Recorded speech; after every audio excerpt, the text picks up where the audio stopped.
Good morning, friends. I am D.G. Sharma, your accounts teacher.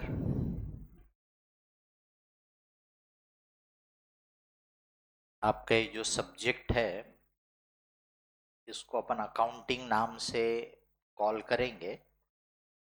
वैसे जो official नाम दिया है वो है principles and practices of accounting. अपन बोल सकते हैं इसको फंडामेंटल्स ऑफ अकाउंटिंग। सबसे पहले मैं आपको अपना छोटा सा इंट्रोडक्शन दे देता हूँ। I am D.G. Sharma, Devendra Sharma. I have done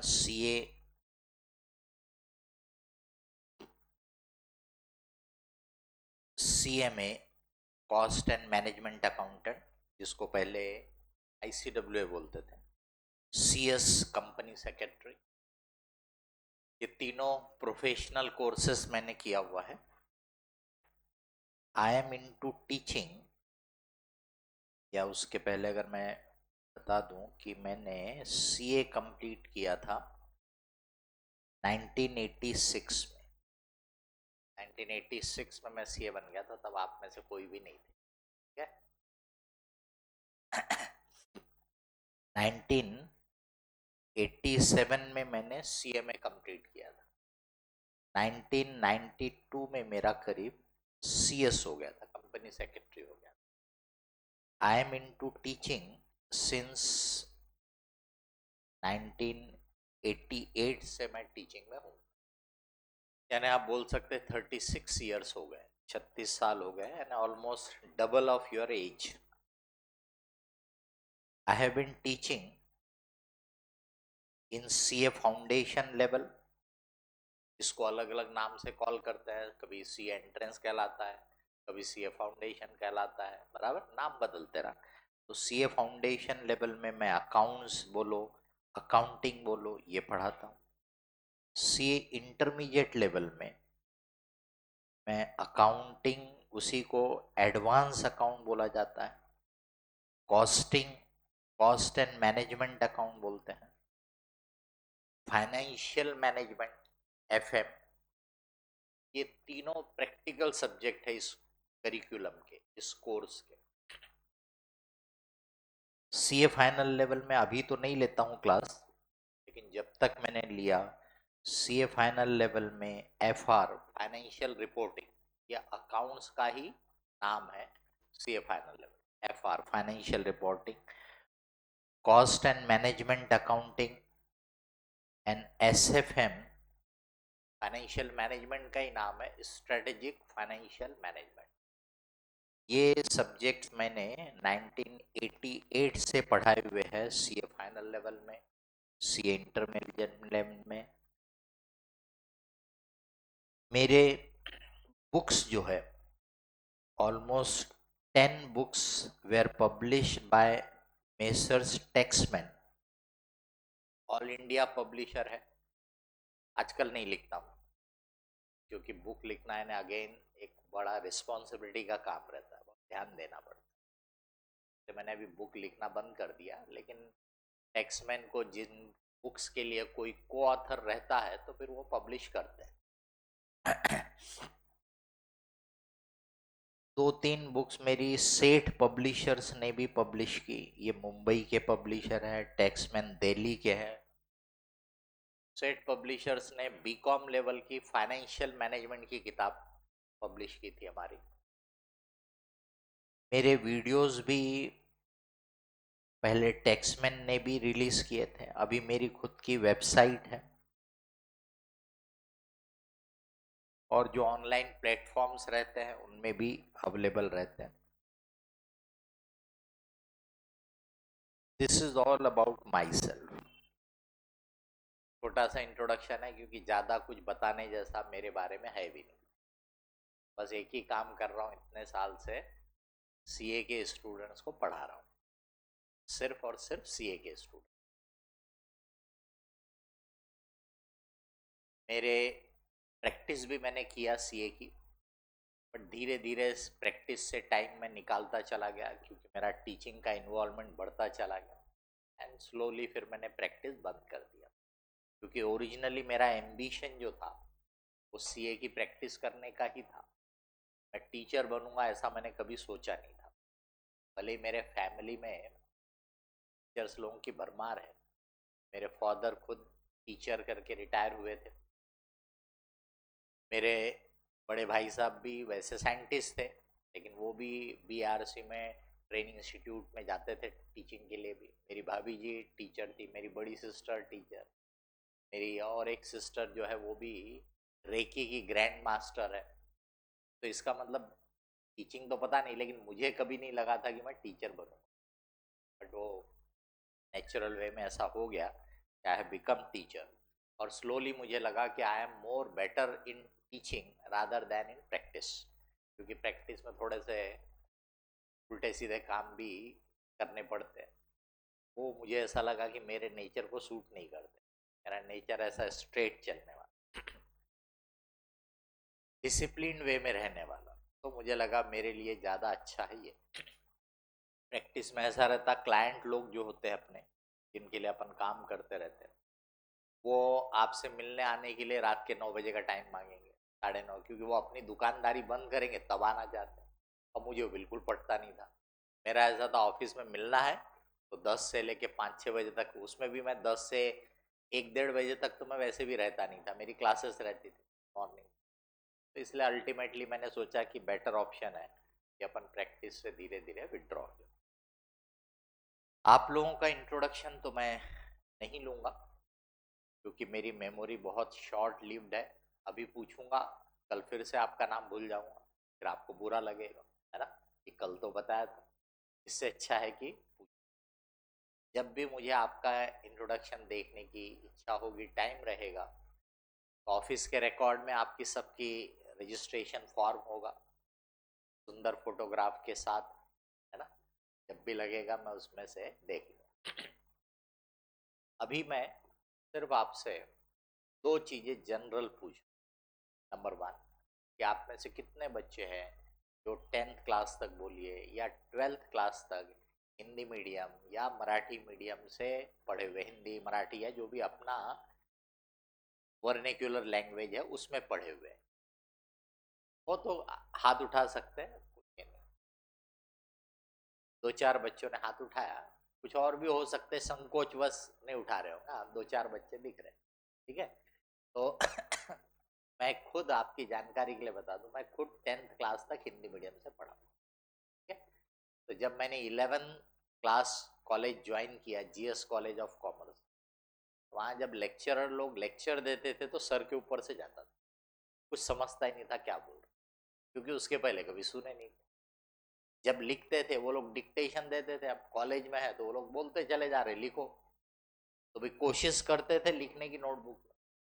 अब वो नोटबुक को जो कहावत है, आप लिखे खुदा बाचे, मतलब हमने क्या लिखा वो हमको भी ना समझ में आया, ऐसा लिखा रहता। क्यों? क्योंकि समझता ही नहीं था बराबर। लेकिन धीरे धीरे धीरे धीरे पिकअप करने लगे। तो अगर आप में इच्छा शक्ति है तो आप सब डिफिकल्टीज को ओवरकम कर सकते, बराबर। हमने वहां से वापस पलटने का कभी नहीं सोचा कि अरे नहीं जाने दो, अपन हिंदी मीडियम ज्वाइन कर लेते, फालतू ये इंग्लिश मीडियम के चक्कर में नहीं रहते कर। जीएस कॉलेज में इंग्लिश मीडियम की भी बैचेस रहती थी, हिंदी मीडियम की भी रहती थी, मराठी मीडियम की भी। हम चाहते थे, मेरा परसेंटेज अच्छा था 10th में, तो मैं चाहता तो मेरे को हिंदी मीडियम में भी शिफ्ट मिल जाता था, कोई प्रॉब्लम नहीं था। बट नहीं, अपन ने सोचा नहीं, एक बार इंग्लिश मीडियम ज्वाइन किया है ना, बैक नहीं होना। ये हमेशा के लिए ध्यान रखने का। कोई भी चीज अगर आप एक बार करने की इच्छा रखते हो, डिसाइड किया, उसमें कितनी भी तकलीफ आए, बैक मत होना। अगर आप एक बार बैक हो गए तो जिंदगी में दोबारा कभी भी आप ना सिर्फ वो काम नहीं कर पाओगे, बट कोई भी चीज जिसमें आपको थोड़ा भी डिफिकल्टी लेवल लगेगा, आप हिम्मत नहीं कर पाओगे। मतलब ये बहुत बड़ा एक साइकोलॉजिकल आपके दिमाग में बैठ जाएगा। इसलिए ध्यान में रखने का, जो भी चीज हम चाहते हैं, जरूरी नहीं कि हम उसमें सक्सेसफुल हो ही जाए, बट कम से कम ईमानदारी से कोशिश तो करना चाहिए। अदरवाइज क्या मतलब है, मुंगेरी लाल के सपने थोड़े देखने का है। तो आप लोगों को मालूम नहीं होगा, मुंगेरी लाल के सपने एक शो आता था टीवी में। मुंगेरी लाल वो जो क्या नाम है उसका, यादव करके बड़ा अच्छा आर्टिस्ट है वो, मैं नाम बोल रहा हूँ उसका वो उसमें मुंगेरी लाल बना था। तो मतलब वो मुंगेरी लाल के सपने आने कैसे बोलते ना, ऐसी सपने देखते रहने का, बस करना धरना कुछ नहीं, वो नहीं होना। डॉक्टर अब्दुल कलाम ने बोला था ड्रीम बिग, बड़े सपने देखो, ऊंचे सपने देखो, क्योंकि जब आप सपने बड़े देखोगे तब तो फिर कुछ करने की इच्छा जागृत होगी। आपने सपने ही नहीं देखे, कुछ अच्छा सोच ही नहीं रहे कि मेरे को लाइफ में क्या करना है क्या बनना है, तो फिर क्या बनोगे आप? कुछ नहीं बनने वाले। तो पहला चीज रहता है dream big, but then second, उसके लिए फिर ईमानदारी से सिंसियरिटी से एफर्ट्स करो, जो भी उसके लिए जरूरत है वो करो। बैक मत हो। अगर आप बैक हुए तो आपके दिमाग में जो असर होगा, आपने एक, आप सोचेंगे यार जान दो मैंने ये लाइन छोड़ दिया, वो लाइन नहीं छोड़ा आपने, आपने अपने दिमाग को एक मैसेज दे दिया है, यू आर नॉट कैपेबल। आपने खुद ने मैसेज दिया है, you are not capable to face the tough things of the life. तो नेचुरल है फिर आपको हर जगह तकलीफ जाने वाली। समझ रहे? ये ईमानदारी से कोशिश कर लो, जैसे सीए कर रहा कोई, अरे ईमानदारी से 2 अटेम्प्ट तो दो कम से कम, पूरी मेहनत करके। अगर मान लो पहले अटेम्प्ट में क्लियर नहीं हो पाए तो कम से कम रहना चाहिए कि यार मैं असेस करूंगा मेरी कहाँ क्या कमियां थी, और अगले अटेम्प्ट में मैं इन कमियों को दूर करूंगा। ये इच्छा शक्ति से जो काम करेगा वो लाइफ में सक्सेसफुल होगा। सीए हो ना हो, बट लाइफ में डेफिनेटली वो कुछ ना कुछ अपनी कैपेबिलिटी के हिसाब से जरूर अचीव कर ले। बट जो लोग बैक हो जाते हैं, डर के वापस हो जाते हैं, दोबारा कभी ये नहीं होता। तो इसलिए जो हिंदी मीडियम से मराठी मीडियम से पढ़े हुए बच्चे हो, डर मत लाने दो, तकलीफ थोड़ी सी जाएगी, क्योंकि अब आपने इंग्लिश मीडियम ज्वाइन किया है। अब मेरा तो ऐसा है कि मैं पढ़ाते समय समझाने में हिंदी का यूज बहुत ज्यादा करता हूँ, बट जो टर्मिनोलॉजी वगैरह यूज करूंगा, जो लिखूंगा वो तो सब इंग्लिश में रहेगा, जो आपको नोट्स मिले हैं वो भी इंग्लिश के ही रहने वाले, बराबर। तो आपका काम है, आप थोड़ा सा घर से पहले से पढ़ के आओ, वो तो एडवाइस सबके लिए रहेगी लेकिन आपके लिए स्पेशल। नंबर 2, इंग्लिश इंप्रूव करने के लिए अगर आपको लगता है कोई ग्रामर वाली क्लासेस वगैरह मिल जाए, हमने भी यहाँ पे पिछले टर्म में एक कोर्स किया था 10-15 दिन का इंग्लिश का। पवन सर से या नीरज सर से आइडिया लेना कि उसका फिर से कोई प्लानिंग है क्या, कि अभी अभी कुछ दिन पहले वो इसीलिए किया गया था कि जो बच्चों की इंग्लिश वीक है, कमजोर है, वो उसका बेनिफिट ले पाए, इम्प्रूव कर पाए। तो इंग्लिश इम्प्रूव करने की कोशिश करो। उसके लिए कोई ग्रामर वाली क्लास हो वो एक ज्वाइन कर सकते हो, जिससे थोड़ा सा कैसे इंग्लिश सेंटेंस कंस्ट्रक्ट होता है, मीनिंग कैसे निकलता है। सेकेंडली, आप इंग्लिश का न्यूज़पेपर अगर आता हो आसपास में कहीं पे भी, कोई लाइब्रेरी हो, थोड़ा सा पलटा के देखो। अब आजकल तो न्यूज़पेपर का जमाना ही गया, कोई हरकत नहीं। मोबाइल में न्यूज़पेपर्स अवेलेबल रहते, सबकी वेबसाइट रहती, सबके पेपर अवेलेबल रहते। तो न्यूज़पेपर अगर थोड़ा सा देखो, ज़्यादा नहीं टाइम देने का है, सिर्फ लेटेस्ट न्यूज़ क्या है हेडिंग्स पढ़ने का सिर्फ, या फिर टीवी में कोई इंग्लिश चैनल जो है वो भी ढेरों से है, बराबर। तो उसमें पॉलिटिकल डिबेट डिबेट के चक्कर मत पड़ो, पर न्यूज़ जो रहती है वो थोड़ी सी सुनो। उसमें क्या होता है, लेटेस्ट जो चीज़ें हैं वो बोलते रहते हैं, और आपको वो लेटेस्ट न्यूज़ भी मालूम रहती है, तो आप उसको कोरिलेट कर पाते हो। जब जैसे अभी नागपुर का कोई इंग्लिश में बोल रहा होगा, अभी बारिश बहुत हो रही है, तो आपको समझ में आता हो क्या बोल रहा है कर, तो आपको अपनी लैंग्वेज इंप्रूव करने में मदद मिलेगी, धीरे धीरे उसको चालू रखने की। थेरी पेपर में आपको थोड़ा सा ज़्यादा तकलीफ जा सकती है, क्योंकि थेरी पढ़ाने वाला, चाहे लॉ पढ़ाने वाले हो चाहे इकोनॉमिक्स पढ़ाने वाले हो, उनको नेचुरल इंग्लिश में ज़्यादा बोलना पड़ेगा। तो आपको थोड़ा सा उन सब्जेक्ट में थोड़ा अपनी हिम्मत बना के रखने का है। जो डर गया सो मर गया, वो कहावत है, कोई पिक्चर का डायलॉग है शायद, पता नहीं, या शोले पिक्चर का डायलॉग है। शोले पिक्चर भी आपने कहाँ देखे हो ना? कि मैं जो भी एग्जाम्पल दूंगा वो हो सकता है बहुत पुराने वाले एग्जाम्पल रहे, क्योंकि नए वाले लेटेस्ट के टच में मैं रहता नहीं हूँ, बराबर। तो ये चीज ध्यान में रखने का सबके लिए। आपको सबको सीए बनने की इच्छा है, ये मैं मान के चल रहा हूँ, क्योंकि इसीलिए आपने क्लास ज्वाइन की, पैसे भरे, सुबेरे सुबेरे उठ के यहाँ आओगे, बराबर। आप 100% सीए बन जाओगे अगर ये जो अटेंडेंस आज दिख रही है ये लास्ट डेट तक रहेगी तो।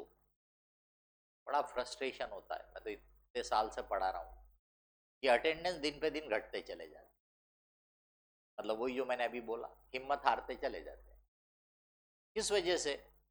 थोड़ा सा डिफिकल्टी लगी, अरे यार ये जमेगा नहीं मेरे को, तो फिर इसका मतलब है आप खुद ही अपने दिमाग को मैसेज दे रहे कि आप किसी काम के लायक हो नहीं, बराबर। फिर क्या करोगे लाइफ में? आपके पास है कोई दूसरा अच्छा अपॉर्चुनिटी, कोई दूसरा रास्ता? फॉर एग्जाम्पल किसी के पास हो सकता है कि बाप दादाओं का अच्छा खासा कारोबार है, वो बोलेगा सर चिंता मत करो, मेरा गल्ला में बैठूंगा मस्त आराम से, पढ़ूं या ना पढ़ूं, बाप दादाओं ने मेहनत की है, गल्ले पे बैठूंगा, भले उसको आगे जाके डुबा दूं, है ना। तो बाप दादाओं ने मेहनत से बनाया, अरे आप भी कुछ काबिल बनो, उसको और बढ़ाओ, बराबर, उसको और अच्छा करो। ये थोड़ा है कि उनकी मेहनत को आप पानी फिरा दो, है ना। काबिलियत अपने में लाओगे तो वो हर जगह काम में आएगी। आपको अपने बिजनेस में भी करना है ना, हमने देखे ऐसे ऐसे चार्टर्ड अकाउंटेंट है जो बाद में अपने फैमिली का अच्छा बिजनेस था, वो बिजनेस में लगे हुए, लेकिन नंबर वन उनके क्वालिफिकेशन से उनको रिस्पेक्ट भी मिलता है कहीं भी जाते होंगे तो। नंबर टू, उनको काबिलियत भी रहती है, उनको बहुत सारी टेक्निकल चीज़ें, फाइनेंशियल चीज़ें समझती है, टैक्सेशन समझता है, लॉ समझता है, तो नेचुरल है वो अपने बिजनेस को भी ज़्यादा अच्छे से मैनेज कर पाते हैं। तो ये आपकी अगर अटेंडेंस लास्ट डेट तक ऐसी बनी रहेगी तो बिल्कुल डेफिनेटली आप सीए बनोगे, लेकिन रहती नहीं है। जैसे जैसे क्लास आगे बढ़ते जाती है अटेंडेंस कम हो रही है। पहले क्या करते हैं, अरे आज बारिश ज़्यादा हो रही है, आज मूड नहीं हो रहा, नहीं जाते। दूसरा रहता है, अरे वीडियो बैकअप है ना, मैं कर लूंगा। जहां आपने वीडियो बैकअप देना हमारी मजबूरी है, क्योंकि आजकल मार्केट में कंपटीशन का जमाना रहता, हम न दें तो बच्चे बोलेंगे अरे यहाँ तो वीडियो बैकअप नहीं है। फिर वो, अगर मैं बीमार पड़ गया और मेरी एक क्लास मिस हो गई तो मैं यानी कारण तो बिल्कुल ऐसे जेन्युइन वाले रहेंगे, फिर क्या करूंगा मैं, है ना। जब ये वीडियो रिकॉर्डिंग नहीं होती थी तब क्या करते थे बच्चे लोग, तब तो था ही नहीं, कोई रिकॉर्डिंग और नहीं होता ही नहीं था। तब तो ऐसा रहता था क्लास मिस मतलब वो लेक्चर गया आपका, ज्यादा से ज्यादा आगे की बैच में आप उसको कवर कर पाओगे। पर आज जो सहूलियत है उसका आप नाजायज फायदा उठा रहे हो, बल्कि फायदा भी नहीं उठा रहे, उसके ऊपर डिपेंडेंट बन करके अपना नुकसान कर रहे हो। यानी आप भरोसे में रहता है वीडियो बैकअप है, मैं कर लूंगा, मैं कर लूंगा, मैं देख लूंगा, उस चक्कर में बैकलॉग बढ़ता जाता है। और जब बैकलॉग बढ़ेगा तो आपको सब्जेक्ट समझ में नहीं आएगा, क्योंकि उसके पहले के कई लेक्चर आप मिस कर चुके हो। फिर अचानक एक आध दिन लगता है, सब दोस्त लोग जा रहे हैं, चलो मैं भी चलता क्लास में। फिर क्लास में आते फिर कुछ समझ में नहीं आता है, अरे यार जम नहीं रहा, बोले शर्मा सर का पढ़ाना जम नहीं रहा, शर्मा सर के बाल झड़ गए हैं, 35-36 साल से पढ़ाते हुए और आपको जम नहीं रहा। आपके पेरेंट्स के एज के मेरे स्टूडेंट हो गए हैं सब, यानी जिनको मैंने पढ़ाया था उनके बच्चे अब मेरे पास से पढ़ के सीए बन चुके हैं, समझ रहे हैं। जिनको मैंने पढ़ाया था वो उनके बच्चे भी सीए बन गए मेरे पास पढ़ के। इसलिए अपनी कमियों को देखना सीखना, आपको खुद को रहना चाहिए यार मैं हफ्ते भर से चार्ट मार रहा हूं तो काय का समझ में आने वाला। एक सब्जेक्ट है, इसकी एक कनेक्टिविटी लिंक रहती है, वो मैंने खुद ने मिस कर दिया है तो तकलीफ तो जाएगी, लेकिन अभी मेरे को आगे से गलती नहीं करना है, तो मैं उधर बैकलॉग को भी कवर करूंगा वीडियो देख के घर पे, और क्लास भी कंटिन्यू करूंगा। ये जिसके मन में इच्छा आ जाती है वो कर लेता है, पर जो ढील डालते जाते हैं उनका बैकलॉग बढ़ते जाता है। तो ये वीडियो बैकअप के चक्कर में, जो कि it should become a positive thing for you, कि कभी किसी कारण से नहीं आ पाए क्लास, कभी कोई चीज डिफिकल्ट लगी आपको, यार ये आज तो बहुत डिफिकल्ट लगा मेरे को, तो चलो घर में जाके मैं फिर से वीडियो में देख लूंगा एक बार, that should be the way it should be used, then it will become a positive thing for you. But आप उसको निगेटिविटी में कन्वर्ट कर देते हो, उसके भरोसे में क्लास में चाट मारना शुरू कर देते हो, बराबर। ये सब ढील नहीं डालना चाहिए। तो एक आपको सिर्फ वो एग्जाम्पल दे रहा था मैं, बैक होने वाला, डर के हटने वाला। क्रिकेट के आप में से ज्यादातर शौकीन होंगे।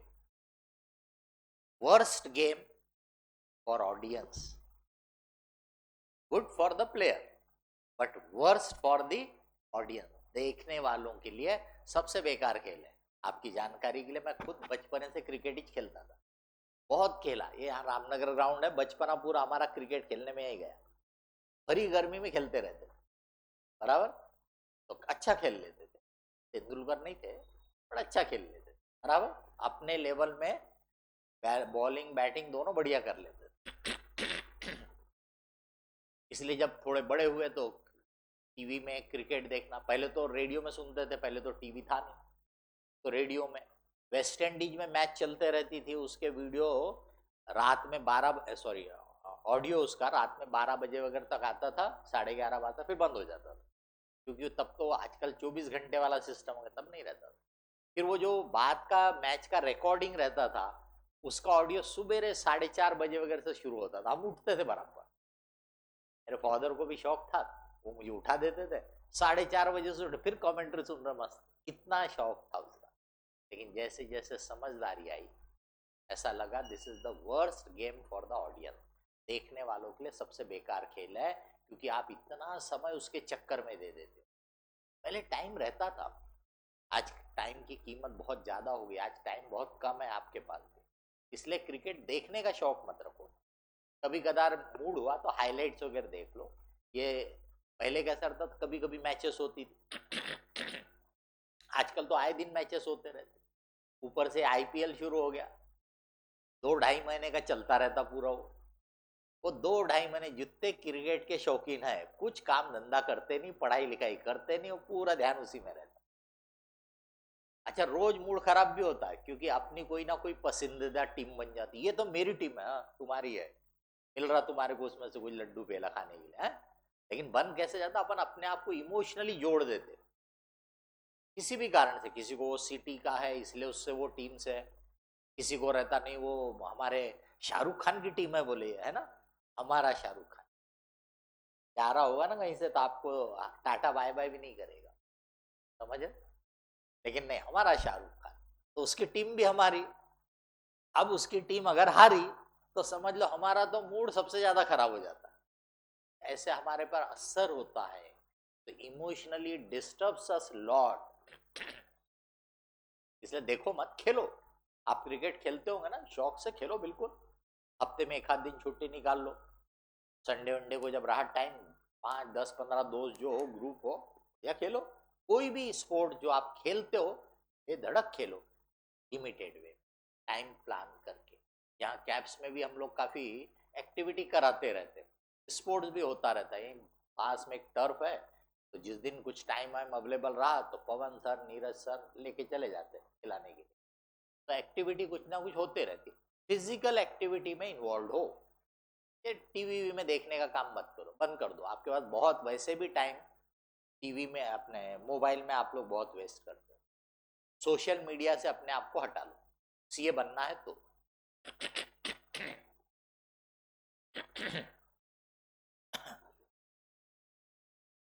सोशल मीडिया में इतना ज्यादा आप लोग इन्वॉल्व रहते हो,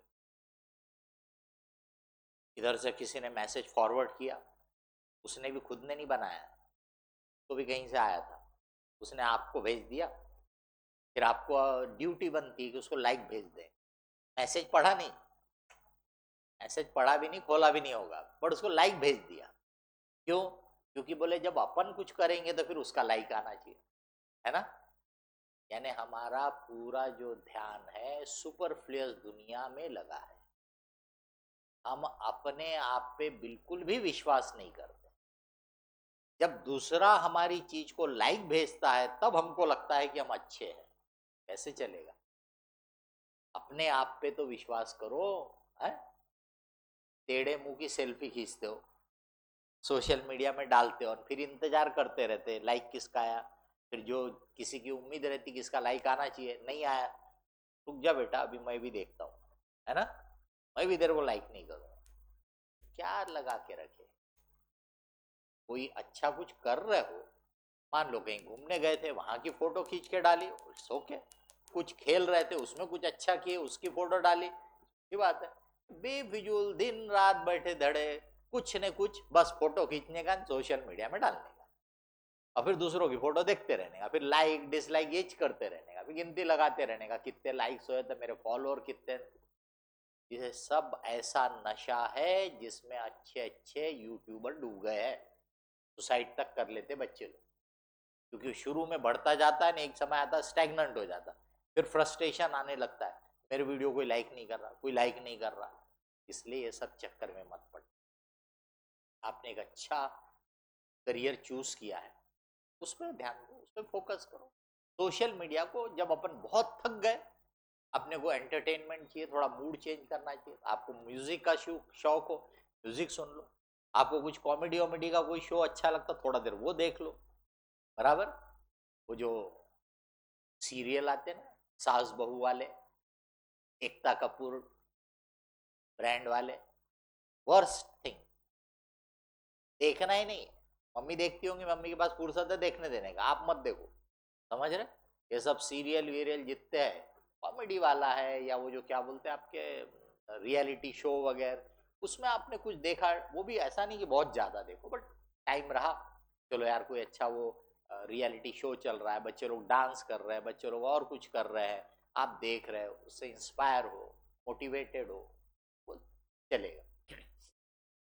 आपको क्रिकेट पे एक बता रहा था एग्जांपल, मोहिंदर अमरनाथ करके एक प्लेयर था, वो जैसा था, उसके फादर भी क्रिकेट प्लेयर रहे, लाला अमरनाथ।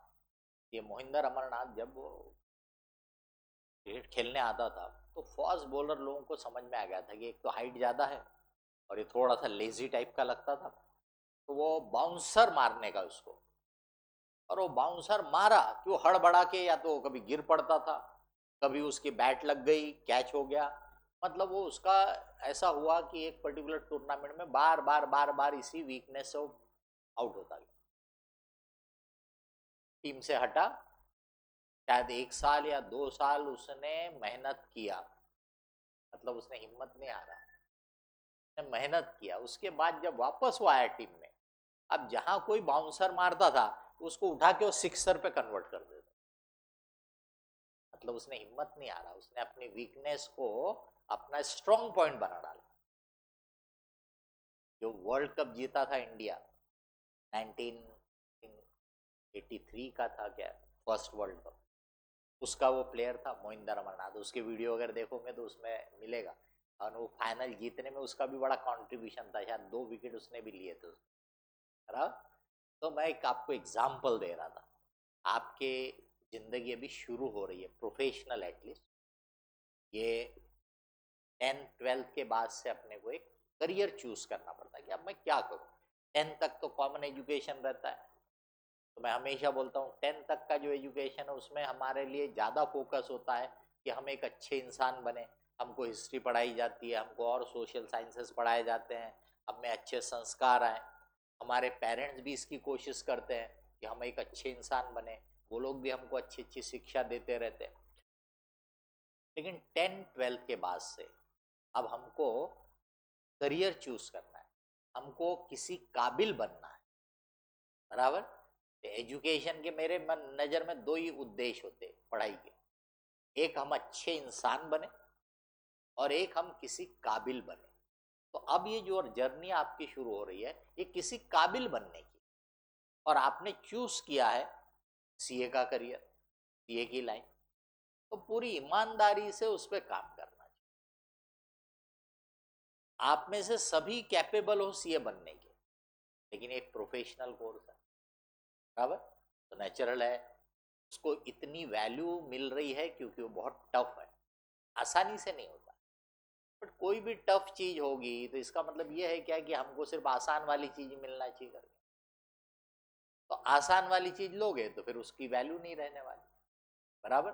वैल्यू चाहिए, आप चाहते हो कि आपको इंपॉर्टेंस मिले, इज्जत मिले, पैसा मिले, तो फिर कुछ अच्छा करके दिखाओगे तो मिलेगा। तो आपने करियर बहुत बढ़िया चूज किया है, लेकिन अब इसके लिए आपका क्या रोल है, आपका क्या कंट्रीब्यूशन है, वो डिसाइड करेगा कि आज से 4 5 6 साल बाद आप में से कौन सीए बनने वाला है और कौन छोड़ करके बैक होने वाला है। ये पूरा खेल आपके अपने ऊपर है, और उसमें आपका विल पावर, इच्छा शक्ति। नंबर 2, सही डायरेक्शन में काम करना, सही तरीके से पढ़ाई करना, वो हम बताएंगे आपको। अगर आपने सही तरीके से पढ़ाई की, विल पावर आपने अपना स्ट्रांग रखा और उसके हिसाब से आपने एफर्ट्स किए, मेहनत की, there is no reason why you can't become a chartered accountant. हमने देखा है गांव से पढ़ के आए हुए बच्चे, उनको भी सीए बनते हुए देखा है, बराबर। और बढ़िया कॉन्वेंट लिटरेट बच्चे, धड़ाक से पहले बार में ही फाउंडेशन इतनी देता, बोले हिम्मत इतनी हो रही, ऐसे भी बच्चे देखे। तो पूरा खेल है आपके अपने ऊपर, कैजुअल एटीट्यूड नहीं चलता, बराबर। अरे यार आज मूड नहीं हो रहा, आज बारिश थोड़ी ज्यादा दिख रही यार, है ना, भाई बारिश का मौसम है, बारिश तो होगी।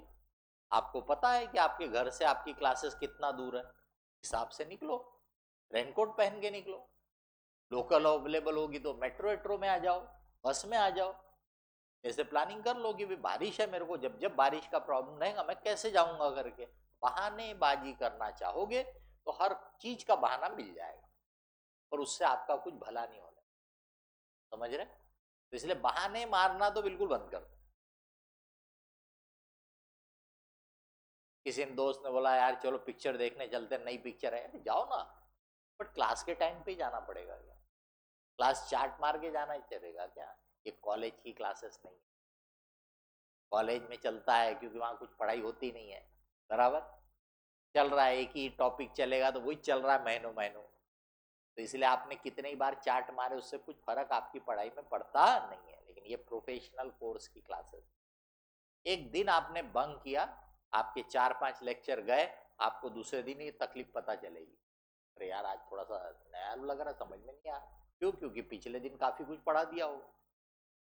कभी ऐसा होगा कि नया चैप्टर शुरू हुआ, टीचर ने वो चैप्टर पूरा समझा दिया शुरू में, बाद में उसी पे सिर्फ प्रॉब्लम चल रहा है, आपने पहले ही लेक्चर मिस कर दिया, इसलिए अब आपको तकलीफ जा रही है।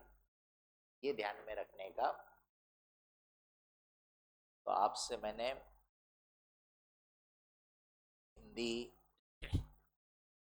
मराठी मीडियम के बारे में पूछा, आप में से कुछ लोगों ने हाथ उठाया है, 2 4 5 में, और कुछ और भी हो सकते, संकोचवश नहीं उठाया होगा, उनके लिए तो मैंने रास्ता बता दिया।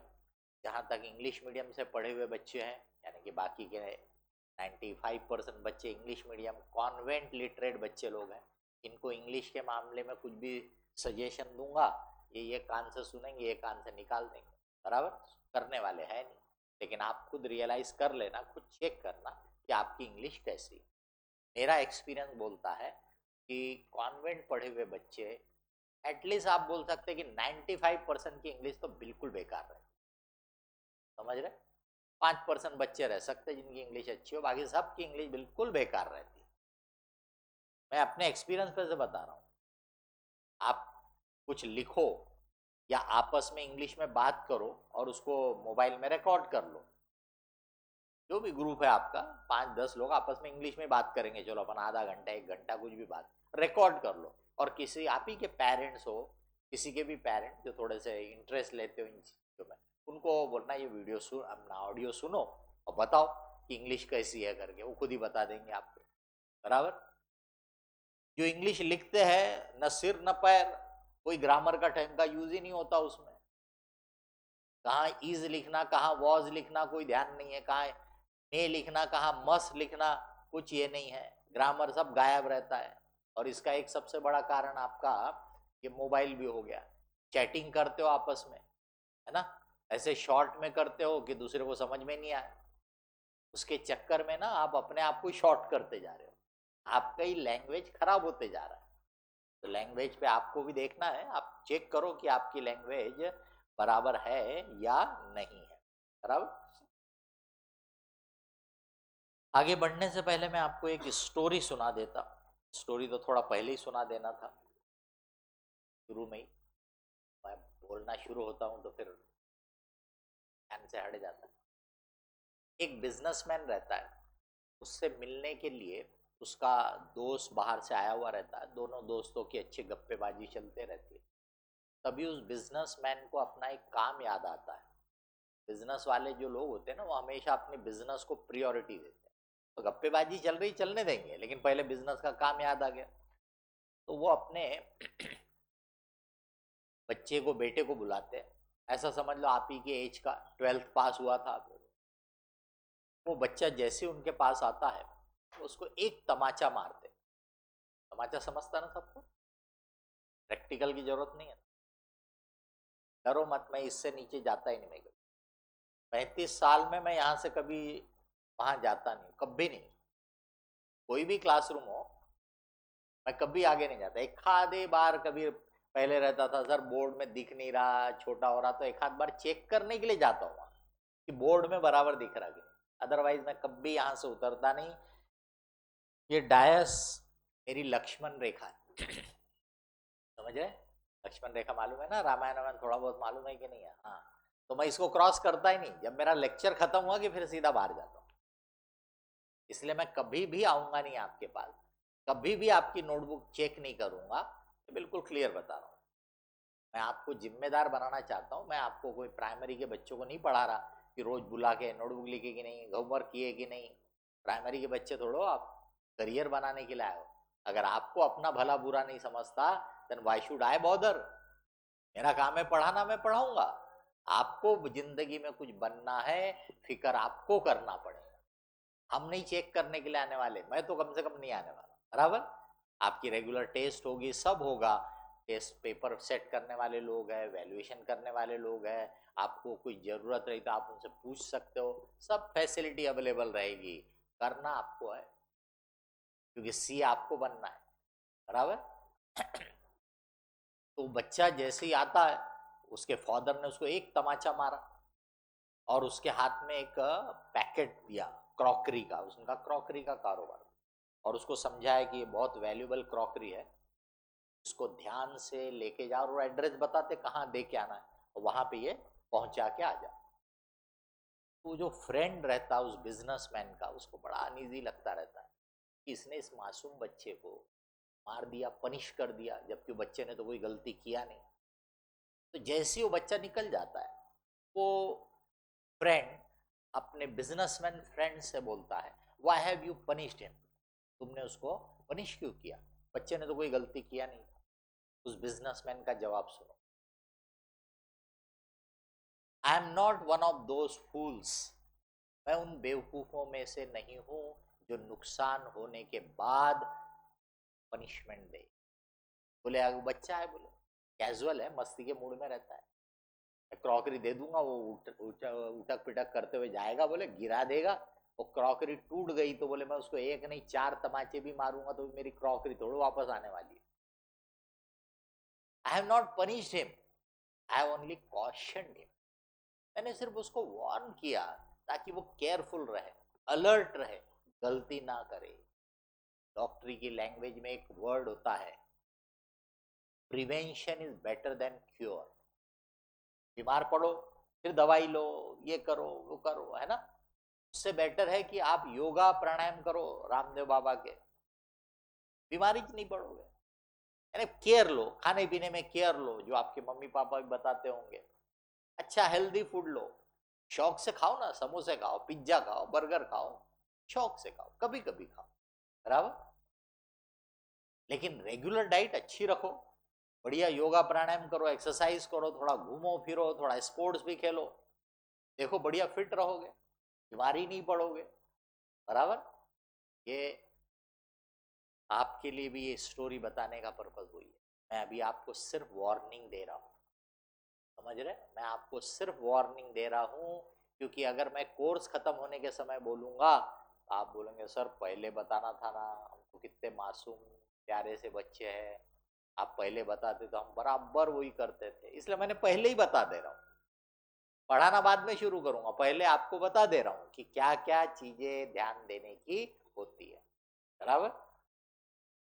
तो अगर आप उन चीजों को ईमानदारी से ध्यान दोगे तो आपको डेफिनेटली बहुत फर्क पड़ेगा। दूसरा, मेरे को आपके बारे में पूछना था कि आप में से कितने बच्चे साइंस से 12th करके आए हैं, कितने बच्चे कॉमर्स वाले हैं। तो साइंस वाले कितने हैं, जरा हाथ उठाइए। अच्छे खासे नंबर है, मेरे ख्याल से 1/4 के आसपास होना चाहिए, 25% के आसपास, क्योंकि जुलाई बैच जो रहती है इसमें साइंस के बच्चे जनरली ज़्यादा रहते हैं। जो अप्रैल बैच हमारी शुरू हुई वो अब ख़त्म होने के वर्ष पे है, कुछ समय में ख़त्म हो जाएगी। वो बैच में जनरली साइंस वाले रहते हैं बट कम रहते हैं। इस बैच में साइंस वाले थोड़े ज़्यादा रहते हैं। साइंस वालों के लिए 2-3 मैं जनरल एडवाइस दे रहा हूँ, ध्यान से सुन लीजिए। नंबर 1, अपने मन से डर हटा देने, क्योंकि आपको ऐसे बहुत सारे लोग मिलेंगे जो आपसे पूछेंगे कि क्या कर रहे हैं। आपने बोला सीए कर रहे हैं, तो बोलेंगे अरे तुम तो साइंस लिए थे ना। आप बोलेंगे हाँ साइंस लिया था 12th तक। अरे फिर कैसे जमेगा तुम्हारे को, तो बहुत डिफिकल्ट जाएगा बिल। तो ये वो लोग बोल रहे हैं जिनको पता नहीं है कि पढ़ाई किस चिड़िया का नाम है। ये आपको एडवाइस देंगे अरे तुमको अकाउंट तो जमेगा ही नहीं। ये वो लोग बोल रहे हैं जिनको अकाउंट्स की एबीसीडी नहीं आती। और मैं 36 साल से अकाउंट्स पढ़ा रहा हूँ, इसलिए मैं आपको बोलता हूँ कि आप बिल्कुल निश्चिंत रहो। और जो मैंने बाकी की चीजें बोली वो सब चीजों पे ध्यान देना है। तो सबको एक के लिए था वो कि अपने आप पे विश्वास रखना है, हिम्मत नहीं हारना है, बराबर। आप साइंस वाले स्टूडेंट हो, ये सब्जेक्ट आपके लिए बिल्कुल नया है, बट नेचुरल है आप अकाउंट्स के मामले में जीरो। 11वीं की 12वीं की जो अकाउंट्स की किताब रहती तो उसमें से सिर्फ 11वीं की किताब एक ले लो, अगर मिल जाए तो पुरानी किताब ले लो किसी के पास से भी, 11th की जो भी यहाँ चलती हो, उससे शुरू के पार्ट को जस्ट पढ़ो। टर्मिनोलॉजी वगैरह क्या है उनके मीनिंग ध्यान में लाने के, हमारी किताब में भी है, लेकिन हमारी किताब में थोड़ा सा शॉर्ट में रहेगा, क्योंकि हमारी किताब पूरी सीए फाउंडेशन के कोर्स के हिसाब से। थोड़ा सा आप घर पे उसका पढ़ना चालू रखना, बराबर। नंबर 2, आपके मन में इच्छा होना चाहिए कि आप सीए खुद मर्जी से आए होकर।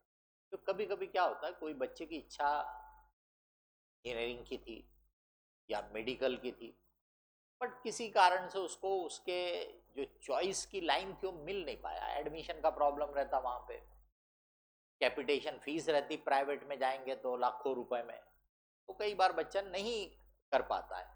12th का परसेंटेज बोलो या आपकी जो एंट्रेंस एग्जाम रहती है उसमें उतना अच्छा रैंक नहीं आ पाया, तो उसको उसकी पसंद की लाइन नहीं मिली। अब इसीलिए किसी ने बोला यार सीए कर लो, तो वो आ गया, पर मन उसका बार बार वहीं लगा हुआ है। यानी वो सीए करने आ गया लेकिन उसके मन में अरे यार क्या मैंने चूज कर लिया यार, मेरा इंजीनियर बनता तो या मेडिकल में जाता तो। हम काहे के लिए पढ़ाई कर रहे हैं? अभी मैंने थोड़ी देर पहले बताया आपको एक करियर बनाना है। करियर काहे के लिए बनाना है? जनरली 2 चीजें रहती है, एक इज्जत मिलना चाहिए, दूसरा पैसा मिलना चाहिए। कमर्शियल दुनिया के लोग हैं हम, आज पैसे के बगैर तो नहीं चल सकता है ना। बट पैसा तो, आपने ऐसे ऐसे किस्से सुने होंगे कि भिखारी लोग, समझ रहे, बिल्डिंग बना लेते है ना, और उसको कोई इज्जत मिलती है क्या? अपने को क्या चाहिए? इज्जत भी चाहिए, पैसा भी चाहिए। आप एक अच्छे डॉक्टर बनते, इज्जत मिलती, पैसा मिलता। अब एक अच्छे इंजीनियर बनते, आर्किटेक्ट बनते, तो भी इज्जत मिलती, पैसा मिलता। अब मैं आपको एश्योरेंस देता हूं कि अगर आप एक अच्छे सीए बनोगे तो आपको किसी से भी कम रिस्पेक्ट और पैसा नहीं मिलने वाला। समझ रहे? आप बड़े बड़े इंडस्ट्री के अगर ऑडिटर करके ऑडिट करने जाओगे, आज अगर जो रिलायंस इंडस्ट्रीज के ऑडिटर होंगे,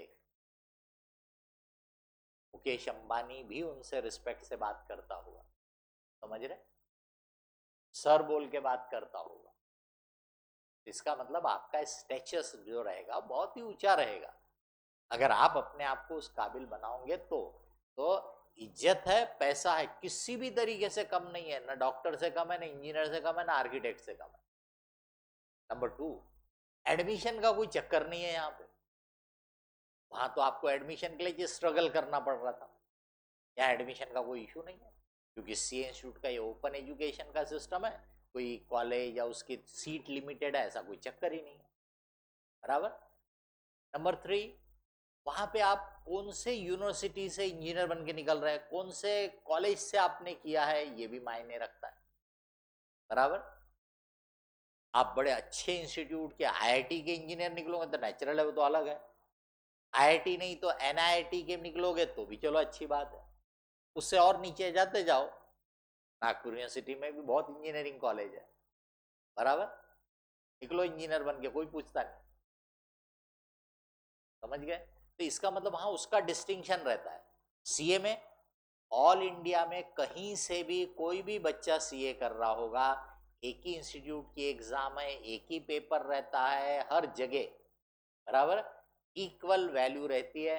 कोई ये नहीं पूछेगा कि अरे तुम दिल्ली से सीए बने कि चेन्नई से सीए बने कि नागपुर से सीए बने, because all are appearing in the same exam, same paper, everything is same, कुछ भी अलग नहीं। तो आप एक नेशनल स्टैब्लिश्ड ब्रांड जो है इंस्टीट्यूट, उसके स्टूडेंट हो, वहां पे आपका कॉलेज टू कॉलेज में भी फर्क रहता है, यहाँ वो भी नहीं। पढ़ाई का cost, cost of education, cost of education भी अगर आप कंपेयर करो तो वहां से बहुत कम है। इनफैक्ट इसको जीरो कॉस्ट एजुकेशन बोल सकते हैं। आप बोलेंगे कैसे जीरो कॉस्ट होती, सीए इंस्टीट्यूट आपसे जो फीस लेता ना, पता करना, हिसाब लगाना, I think hardly 1 lakh rupees पूरे करिकुलम में, फाउंडेशन, इंटर, फाइनल में हार्डली 1 लाख रुपीज, इंक्लूडिंग क्या बोलेंगे एग्जामिनेशन फीस, एग्जाम फीस वगैरह मिला के भी 1 लाख रुपए से ज्यादा नहीं लेता है। ये जो फाउंडेशन से लेके फाइनल तक की आपकी जर्नी रहेगी उसमें, और उसमें वो आपको पूरा कोर्स मटेरियल प्रोवाइड करता है, समझ रहे, पूरा कोर्स मटेरियल रहता है, बाकी की सब फैसिलिटी प्रोवाइड करता है, बहुत कुछ फैसिलिटी प्रोवाइड करता है इंस्टीट्यूट अपने तरफ से। अब अगर आप सीए की जब आर्टिकलशिप करोगे, पहले तो 3 साल होती थी, आजकल 2 साल हो, तो आर्टिकलशिप में आपको स्टाइपेंड मिलता है, तो वो स्टाइपेंड आपकी इस फीस से, इस कॉस्ट से भी ज्यादा रहता है, तो इसका मतलब जीरो कॉस्ट हो गई, समझ रहे। अब अगर आपको ट्यूशन की जरूरत पड़ती तो थोड़ी सी कॉस्ट आएगी, बट ट्यूशन की भी कॉस्ट आप कंपेयर करोगे, जाते ना बच्चे लोग उसके लिए आपके क्या, ये आईआईटी और एआई ट्रिपल के एग्जाम के लिए, कौन सी एग्जाम बोलते मैं तो यार भूल जाता हूँ। हाँ, तो ये आपके एलएन वगैरह की क्लासेस में जाते हो ना, कितनी फीस रहती है उसकी, पता करना और कंपेयर कर लेना, तो पता चलेगा कि एलएन का जो 11th-12th का पैकेज होगा ना, आपकी एंट्रेंस एग्जाम और 11th-12th पकड़ के, उतनी ट्यूशन फीस में तो आप सीए फाइनल तक की ट्यूशन कर लोगे, समझ में आ रही बात।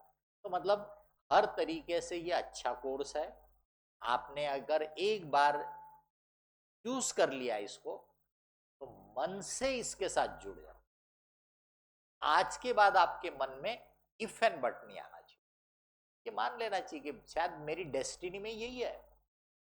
कई बार ऐसा होता है हम जो चाहते वो नहीं हो पाता, किसी को तो हम बोलते हैं यार किस्मत में नहीं था, हर चीज किस्मत के भरोसे छोड़ने का नहीं, पर अपने ईमानदारी से एफर्ट्स करने के बाद भी, आपने 12th में एफर्ट्स किए होंगे, आपने एंट्रेंस एग्जाम में भी एफर्ट्स किए होंगे, बट आपकी पूरी एफर्ट्स के बाद भी आपको आपकी पसंद का एडमिशन नहीं मिला, मान लेने का कि भाई मेरी शायद वो लाइन नहीं थी मेरे लिए, मैं इस लाइन में अच्छा करूँगा, बराबर। इस लाइन में भी आप बहुत कुछ अच्छा अचीव कर सकते हो। अब बाकी के 3/4 बच्चे तो कॉमर्स वाले, साइंस वाले अकाउंट्स के मामले में जीरो है, मैंने बोला आपको।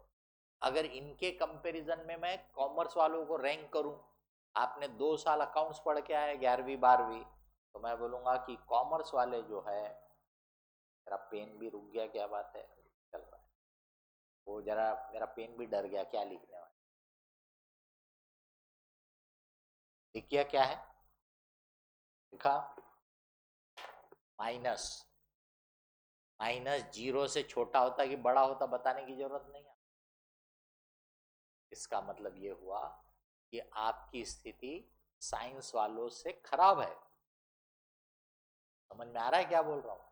अब साइंस वालों को एक और एडवाइस, अगर आपको किसी ने बोला कि अरे 2 साल तुमने अकाउंट्स नहीं पढ़े इसलिए अकाउंट्स की ट्यूशन अलग से लगा लो, वो गलती मत करना, और अगर किए तो फिर मेरे को मत बोल, फिर बोलना भी मत कि मैं डीजी शर्मा का स्टूडेंट था घर। समझ रहे? ये लोगों ने वो गलती की है क्योंकि इनकी मजबूरी थी, 11वीं 12वीं कहीं ना कहीं से तो पढ़ना था, ये पढ़ के आए हैं, और इसीलिए इनके पास मैं सामने मैंने जीरो नहीं बोला, माइनस बोला है। समझ रहे? आप कम से कम उस गलती से बचे हुए हो। कॉमर्स वालों को झटका लगेगा, वो ऐसा बोलते हैं, है ना? आपकी जानकारी के लिए मैं भी 11th 12th कॉमर्स से ही था, बराबर। तो मतलब उस हिसाब से तो हम लोग एक ही लेवल वाले हैं। मैं भी इसी नागपुर यूनिवर्सिटी से पढ़ा हूँ, नागपुर बोर्ड से पढ़ा हूँ। समझ रहे?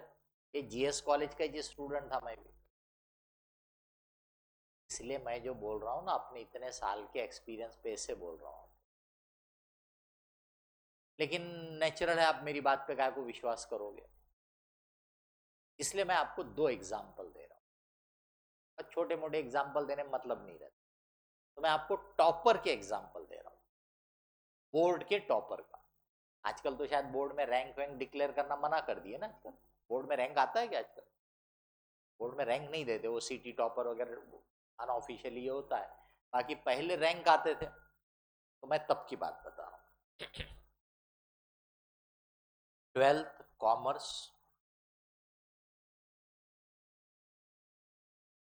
टॉपर, इसने जहाँ 11th 12th किया था वहीं इसने सीए फाउंडेशन भी ज्वाइन किया, बराबर। 4th रैंक जो बच्ची थी एक नमिता अग्रवाल करके, वो हमारे यहाँ ज्वाइन की। जनरली उस पीरियड में तो जितने रैंक होल्डर रहते थे मोस्टली अगर सीए करना है वो कैप्स में आते थे, और कभी कभी कोई बच्चे नहीं भी आते थे, जैसे टॉपर हमारे यहाँ नहीं आया। तो 4th रैंक वाली बच्ची मेरे ध्यान में वो थी हमारे यहाँ। दोनों ने सीए फाउंडेशन की जो एग्जाम थी वो रैंक में पास किए। अब आप बोलोगे क्या फर्क पड़ा फिर आपके पास पढ़ के, या जहां उसने कॉमर्स पढ़ा था वहीं पढ़ के भी क्या फर्क? इंटरमीडिएट ये 3rd अटेम्प्ट में पास हुआ, 3rd अटेम्प्ट में, मतलब 2 बार फेल हुआ। ये 1st अटेम्प्ट में पास हो गई। सीए फाइनल ये 1st अटेम्प्ट में सीए बन गई। ये 3 ईयर लेट बना, 3 साल लेट बना। इधर ध्यान दीजिए, सुनिए, अभी सब हंसी मजाक और कैजुअल एटीट्यूड में, बाद में भुगतते हो फिर। इसलिए मैंने बोला मैं वार्निंग दे रहा हूँ और बार बार नहीं बोलूंगा आप लोगों को। समझ में आ रही है ना बात?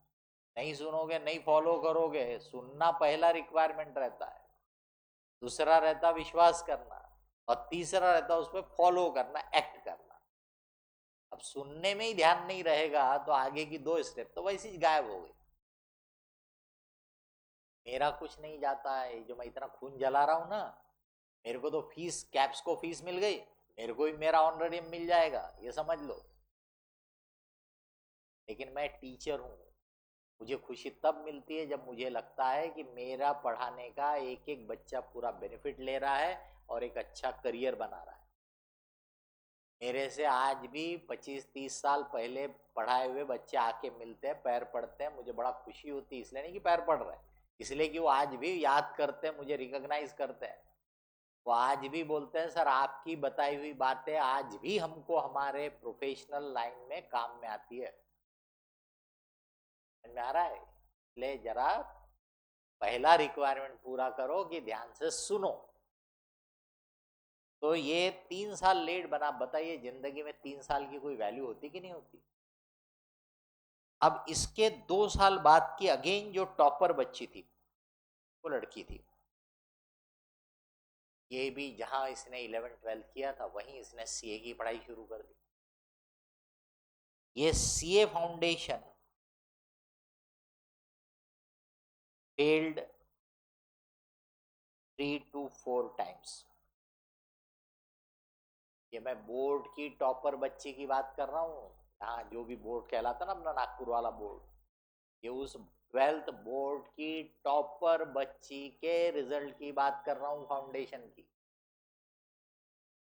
3 या 4 बार वो फेल हुई फाउंडेशन में, उसके बाद उसने ग्रेजुएशन के थ्रू इंटर शुरू किया, डायरेक्ट एंट्री जिसको हम बोलते हैं। वो 6th अटेम्प्ट में पास हुई है, 5 बार फेल हुई। और ये मैं खुद उसका रिकॉर्ड, उस समय नागपुर ब्रांच का रिकॉर्ड ऑफिशियली हमारे को मिल जाता था, तो गैजेट रहता था हमारे पास, तो मेरा खुद का चेक किया हुआ है। और जब वो फेल होती थी, सीए इंटर में 6 पेपर होते थे, आपको मालूम होगा कि पासिंग के लिए इंडिविजुअली 40% मार्क जरूरी है और एग्रीगेट 50%। 6 पेपर में से एक हाथ पेपर ऐसा रहता था जिसमें उसको 40 के ऊपर नंबर मिलते, बाकी में तो 40 के नीचे। ये मैं किसकी बात कर रहा हूँ? 12th के टॉपर बच्ची की। उसके पहले भी 12th के टॉपर का बताया था, 3 साल लेट से बना था। ये बच्ची का बाद में तो मैंने ट्रैक नहीं रखा, मुझे नहीं पता कि फिर वो सीए बनी कि नहीं बनी, लेकिन इंटर तक मैंने उसका ट्रैक रखा हुआ था। हमारे पास पढ़े हुए रैंक होल्डर हमेशा या तो फर्स्ट अटेम्प्ट में सीए बने, या कभी किसी को क्रॉस आया भी होगा फाइनल में 1 या 2 बार, लेकिन उसके बाद वो सीए पक्के बन गए। बहुत बड़ा फर्क होता है पढ़ने के तरीके में। अब मेरा पूरा एम्फोसिस जो रहता है वो पढ़ाई के अप्रोच पे रहता है। हाउ मच यू स्टडी उससे ज्यादा इंपॉर्टेंट है हाउ यू स्टडी। आपका फोकस हाउ मच पे कम होना चाहिए। हाउ टू स्टडी, कैसे पढ़ाई करना, ये आपकी फर्स्ट प्रियोरिटी होना चाहिए। फिर उसके साथ मेहनत जितनी आपसे होती हो, जितनी आप करना चाहो करो, बट अगर आपने सही तरीके से मेहनत नहीं की तो आपकी पूरी मेहनत पे पानी फिर जाएगा। और यही होता है बहुत सारे बच्चों के साथ। वो पढ़ाई के तरीकों पे ध्यान नहीं देते, अप्रोच पे ध्यान नहीं देते, वो सिर्फ सोचते हैं कि बस मेहनत करूंगा मेहनत करूंगा। आप प्रोफेशनल बनने जा, प्रोफेशनल का मतलब होता है एक्सपर्ट। जिस फील्ड का भी वो प्रोफेशन होगा, जो प्रोफेशन होगा, वो जो फील्ड का होगा, उसका एक्सपर्ट होना। जैसे डॉक्टर है, कोई डॉक्टर मेडिसिन का बोलो, बीमारियों का बोलो, अपने शरीर का जो सिस्टम काम करता है, इन सब का उसको अच्छा खासा समझ होना चाहिए। बराबर।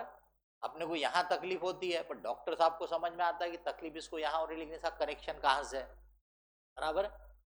डॉक्टर साहब हमारे से सिम्टम पूछ के समझ जाते हैं कि इसको क्या बीमारी है, क्या इलाज करूं, because he is an expert of those field. समझ रहे? एक इंजीनियर होगा तो उसको मालूम है कि बिल्डिंग को बनाना है तो इसमें कॉलम का साइज क्या होना, इसमें डेप्थ कितनी करना है, इसमें बीम का साइज क्या होना। बराबर। कहीं कोई तकलीफ जा रही तो उसका रास्ता कैसे निकालूंगा भाई। जैसे कहीं देखे होंगे ना बिल्डिंग विल्डिंग बनते हुए, तो ये कॉलम के लिए, कॉलम यानी जो वर्टिकल रहता है, उसके लिए ऐसा गड्ढा खोदा जाता है, तो चारों तरफ से खोदना पड़ता है ताकि उसकी जो नीचे बिछाते हैं रॉड वगैरह थोड़ा ऐसे चारों तरफ फैली हुई रहती है, तब उसके बेसिस पे ये खड़ा होता है। जैसे झाड़ की जड़ें होती है, पूरे तरफ फैलती है, इसीलिए झाड़ ऐसा स्ट्रेट खड़ा रहता है, वैसे कॉलम का रहता है। अब सोचिए कि बाजू वाले का और हमारा वॉल कॉमन वॉल है, उसका तो घर बना हुआ है, तो उधर तो खोद नहीं सकते। अब क्या करेंगे भाई? तो जो एक्सपर्ट होता है वो समझता है कि इसका रास्ता कैसे निकालना है। बराबर। लेमैन रहेगा तो बोलेंगे नहीं बिल्डिंग बनती च नहीं, क्योंकि कॉलम तो ऐसा खड़ा करना पड़ता है, नहीं तो फिर ऐसा करो, बोलेगा इधर की 5 फीट जगह छोड़ दो, इधर से जगह की कीमत है, शहर में तो और ज्यादा कीमत रहती है। 5 फीट छोड़ दूंगा तो मेरी तो प्लॉट ही छोटा हो गया उतना, है ना। इसका मतलब उसके लिए एक्सपर्ट की जरूरत है। Chartered accountant is an expert of the field of finance, tax, law, इस फील्ड का एक्सपर्ट कहलाता है, ऑडिट।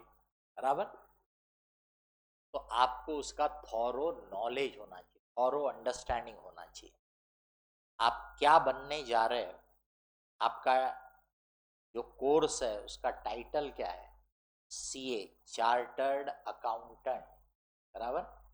आपके इस टाइटल में, आपके इस डेसिग्नेशन में ही मेरा सब्जेक्ट जुड़ा हुआ है। क्या बनने जा रहे हैं आप? Chartered accountant. और मेरा सब्जेक्ट भी क्या है? अकाउंटिंग।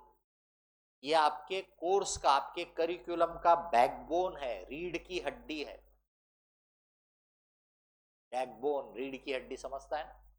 किसी को अगर बैकबोन में कुछ प्रॉब्लम हो जाए तो बेचारा बिस्तर पकड़ लेता है, उठना बैठना मुश्किल हो जाता है। इतना इंपॉर्टेंस होता है हमारे बॉडी में बैकबोन का, रीढ़ की हड्डी का। बराबर।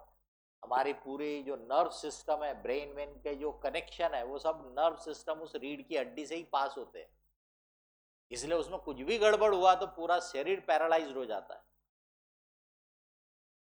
आपका इस करिकुलम का भी वही हाल है। If you are good in accounts, आपको हर जगह उसकी मदद मिलेगी, benefit. And if you are not good in accounts, आपका अगर अकाउंट गड़बड़ है तो फिर सीए बनना बहुत भारी काम है, बहुत मुश्किल है। अब अकाउंट्स अच्छा है का मतलब क्या? कोई बोलेगा सर मेरे को तो 12th में 100 में से 100 मिले, 98 मिले। अभी आपको टॉपर लोगों के रिजल्ट काहे के लिए बताया? इसके लिए तो बताया ना, देख लिए ना। वो कॉमर्स के नंबर कोई काम के नहीं है मेरे। अगर अच्छे मिले तो बहुत अच्छी बात है, लेकिन अब उसके गलत फहमी में मत रहना। और कम मिले तो डरो भी मत। तो इसलिए 12th के नंबर जो थे, सेलिब्रेशन तो हो गया होगा ना, 12th का रिजल्ट आया तो बहुत दिन हो गए, है ना? अब वो भूल जाओ आप। अब सामने देखो कि मेरे को सीए बनना है, मैं इसके लायक हूं कि नहीं हूं। समझ रहे? तो आप को मैंने निगेटिव में रखने का कारण सिर्फ यही है, क्योंकि आपने बहुत कुछ पढ़ के आया है, लेकिन वो सब आप रिजिड बन गए उसमें। यानी आपको हर चीज का आंसर याद है, आपको हर चीज का आंसर याद है। वही सबसे बड़ा प्रॉब्लम है, वही सबसे बड़ा प्रॉब्लम है। क्योंकि जो चीज हमको याद हो जाती है, उस पर हम सोचना, समझना बंद कर देते। और प्रोफेशनल बनने के लिए सोचने की, समझने की जरूरत होती है, थिंकिंग करने की जरूरत होती है। और थिंकिंग हम तभी करते हैं जब हमको वो चीज सीखना होता है, समझना होता है।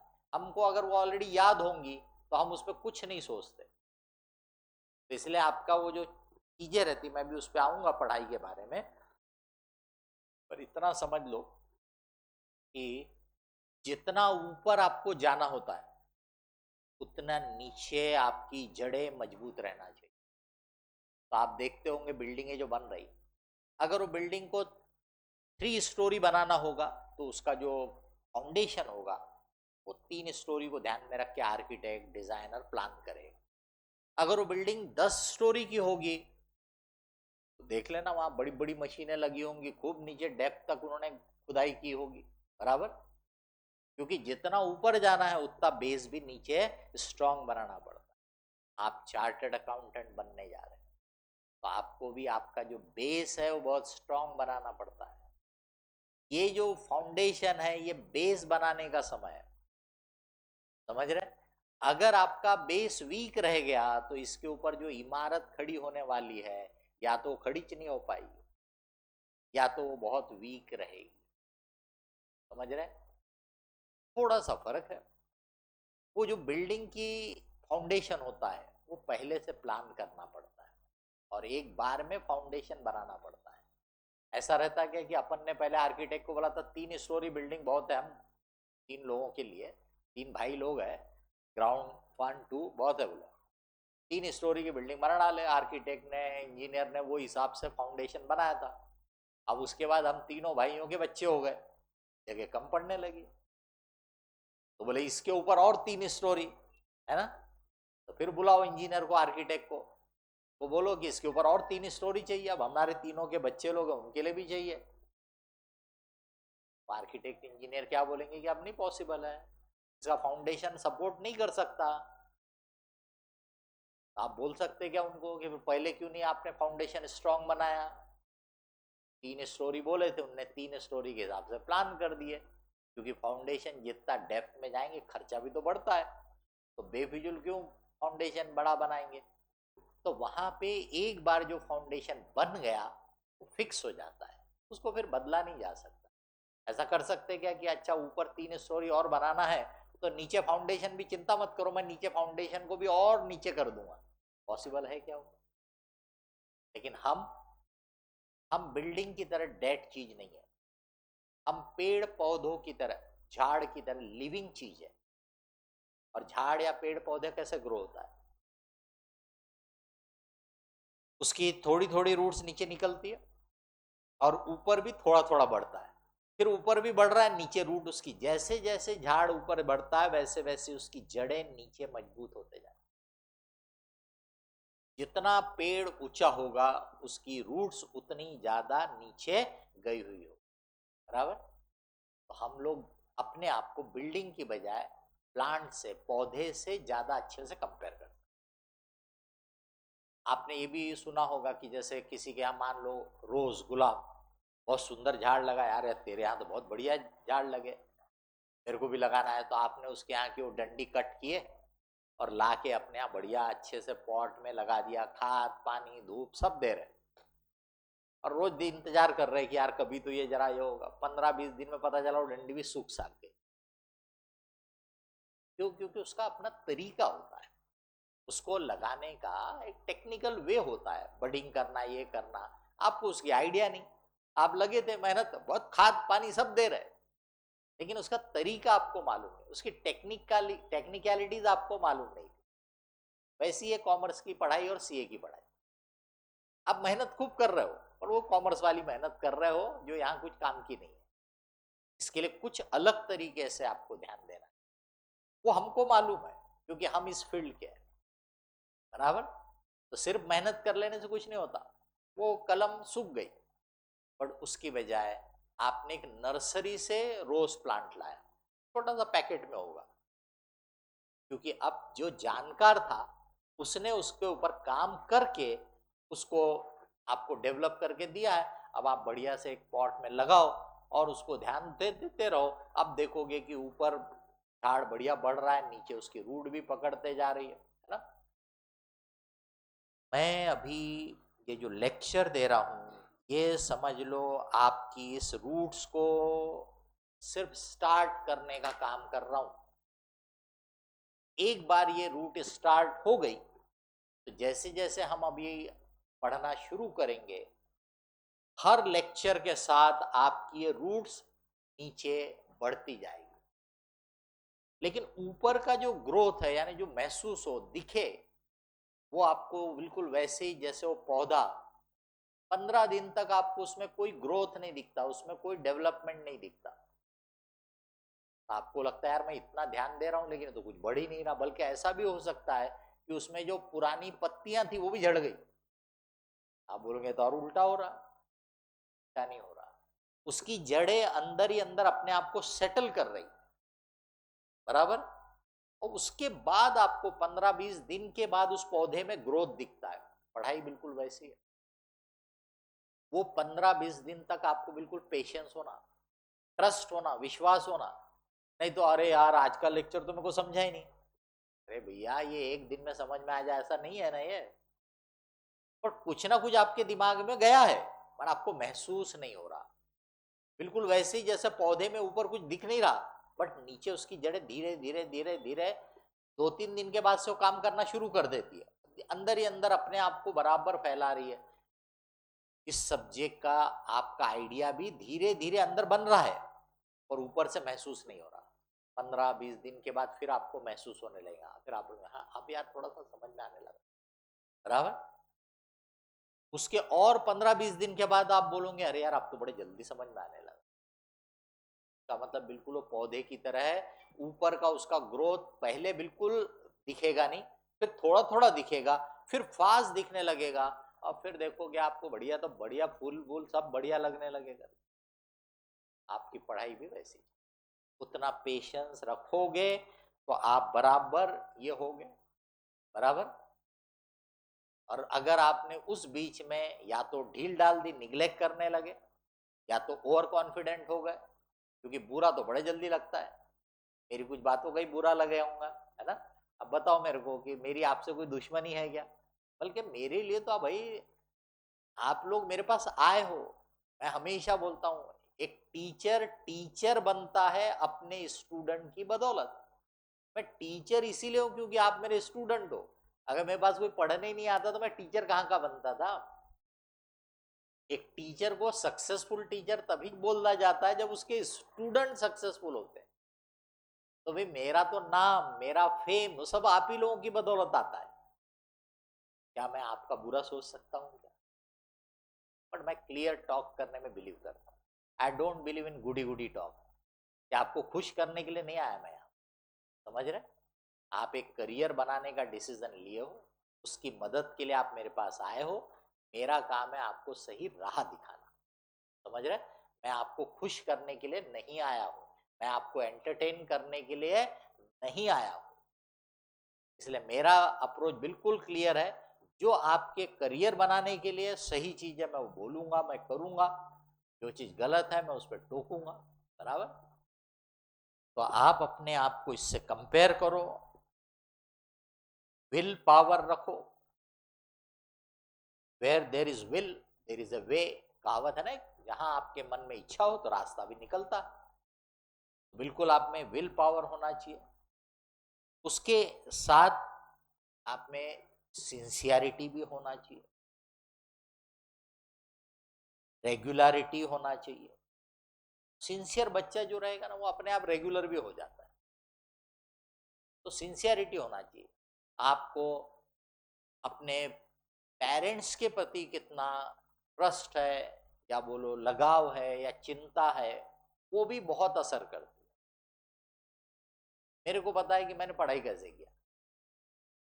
मैंने कभी पढ़ाई एंजॉय किया, मेरे को पढ़ाई अच्छी लगती थी, ऐसा नहीं था। मैं पढ़ा लिखा सब, लेकिन शायद हो सकता है कि मेरे फैमिली बैकग्राउंड वैसा ना होता तो शायद मैं ना पढ़ता, मैं कुछ और होता। या तो खेलकूद में कुछ करता, नहीं तो हो सकता बिजनेस उजनेस रहता पेरेंट्स का तो मैं बिजनेस में बैठ जाता था। मैं शायद उतना पढ़ाई नहीं करता, क्योंकि मेरे को ऐसा नहीं कि पढ़ाई बहुत अच्छी लगती थी। मैंने पढ़ाई इसलिए किया, नंबर वन मेरा फैमिली बैकग्राउंड, मेरे फादर टीचर थे। उन्होंने बचपने से हमारे मन में ये लाया। हेलो, हाँ हाँ, तो नीचे वाली अलमारी है ना उसके 1 फुट ऊपर लगाना बोले। हाँ, नीचे वाली अलमारी से 1 फुट ऊपर लगाना, ताकि और पकड़ने के लिए लगेंगे तो मतलब वो काम बाद में कर देना ना, दूसरे काम पहले कर। तुमको बोलो लगाओ फोन, बात करेगा।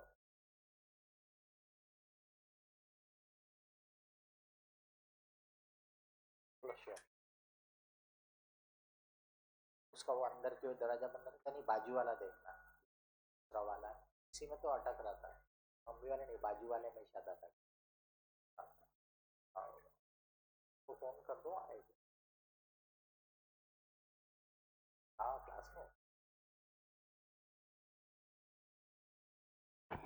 हाँ, तो ये ऐसा था कि मेरे फादर क्योंकि स्कूल टीचर थे, वो हमेशा बातें हम उनकी ये रहती थी कि लाइफ में को लगता था बच्चे पढ़ लिख के कुछ बन जाए तो सब कुछ हो गया।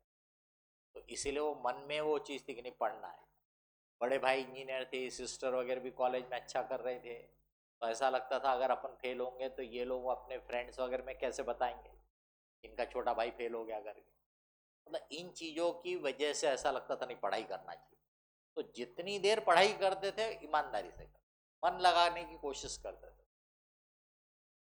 तो अगर आप सिंसियरिटी हो आपका पेरेंट्स के प्रति, आपके घर में जो भी एल्डर है उनके प्रति, मैं ऐसा नहीं बोलता कि आपके मन में नहीं होगा, पर मैं बता रहा हूं कि अगर वो चीजें हैं तो दैट कैन वर्क पॉजिटिवली।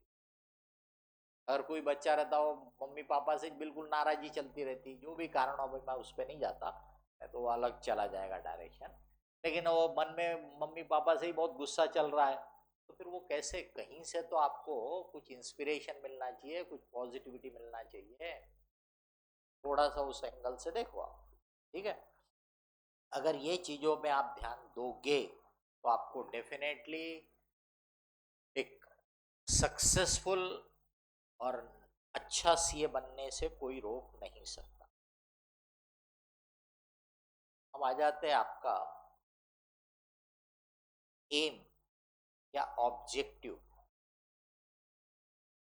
किसी से भी अगर हम पूछेंगे कि भाई आपका एम या ऑब्जेक्टिव क्या है, तो ज्यादातर लोग बोलेंगे कि भाई मेरे को फर्स्ट अटेम्प्ट में सीए बनना है, कोई बोलेगा मुझे रैंक लाना है सीए में, बराबर, कोई बोलेगा मुझे अच्छे नंबर से पास होना है। मतलब हर किसी का जो एम है, ऑब्जेक्टिव है, वो घूम फिर करके एग्जाम पे जाके रुक गए। किसी के मुंह से ये नहीं निकलेगा कि मेरे को एक अच्छा नॉलेजेबल एक्सपर्ट चार्टर्ड अकाउंटेंट बनना। आपका एम होना चाहिए मेरे को एक अच्छा नॉलेजेबल एक्सपर्ट चार्टर्ड अकाउंटेंट बनना। जब एम आपका क्लियर होगा तो नेचुरल आगे की स्टेप भी सही डायरेक्शन में। आज से अपना एम बना लो कि मेरे को सिर्फ सीए नहीं बनना है, एक अच्छा नॉलेजेबल एक्सपर्ट चार्टर्ड अकाउंटेंट बनना है, क्योंकि तभी मेरा ग्रोथ अच्छा रहेगा, तभी मेरे को सही रिस्पेक्ट मिलेगा, पैसा मिलेगा, बराबर। तो मेरे को एक अच्छा नॉलेजेबल एक्सपर्ट चार्टर्ड अकाउंटेंट बनना है, that should be the aim. अगर उसको ध्यान में रख के पढ़ाई करोगे तो एग्जाम चिल्लर चीज लगेगी। एग्जाम तो आप डेफिनेटली अच्छे से क्लियर करोगे, समझ रहे हैं, लेकिन अगर आप एग्जाम एग्जाम एग्जाम को ध्यान में रख के पढ़ाई करोगे, आपको सीए फाउंडेशन में हो सकता है तकलीफ ना हो, क्योंकि ये जूनियर मोस्ट लेवल की एग्जाम है। तो आपके गलत तरीके से पढ़ाई करना हो, गलत तरीका मतलब अभी मैं आपको बताऊंगा कि आपने जो 11वीं 12वीं में इन जनरल की हुई रहती है, जो आपकी 10th तक की पढ़ाई में हुआ होगा, आपकी गलतियों का नुकसान सीए फाउंडेशन में इतना सा होगा, इसलिए पता नहीं चलता है। कोई बताया था ना अभी, रैंक होल्डर पहला वाला फाउंडेशन में भी रैंक आ गया था, बराबर। इंटर में नुकसान इतना बढ़ जाएगा और सीए फाइनल में नुकसान इतना हो जाएगा।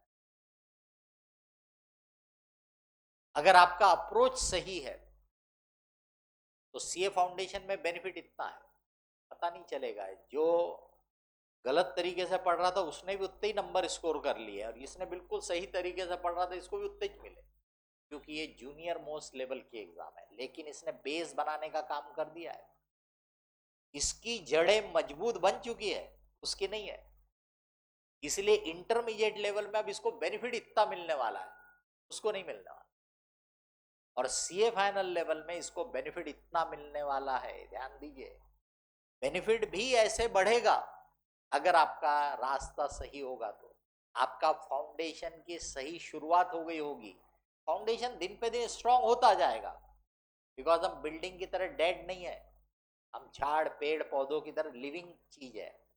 तो हमारी जड़ें नीचे भी मजबूत हो, सिर्फ शुरुआत सही हो ना। अरे समझ रहे, वो शुरुआत सही होंगी तो हमारा बेनिफिट ऐसे ऐसे बढ़ता जाएगा। और अगर हमारी शुरुआत, ये फाउंडेशन गलत तरीके से होगी तो हमारी तकलीफें ऐसी बढ़ने वाली है। इसीलिए बच्चे लोग फाउंडेशन निकालने के बाद इंटर में अटके रहते हैं। अभी हमारे पास आते रहता, फिर वो 3 बार हो गया सी इंटर फेल हो गए, आपसे एडवाइस लेना। अरे मेरे पास कोई जादू की छड़ी छोड़ो है, मैं यहाँ 4 महीने पढ़ाता हूँ ना, रोज समझाता हूँ बच्चों को। और सिर्फ एक ही चीज है, पढ़ाई करने का अप्रोच। नहीं सुधारोगे तो इसकी नुकसान आपको फाउंडेशन में पता भी ना चले, लेकिन नुकसान तो होना है, अब इंटर में होगा, फाइनल में होगा। तो फिर भाई अप्रोच क्या होना, तो मैंने अपने किताब में भी लिख के दिया है, नोट्स में भी लिख के दिया है। डू नॉट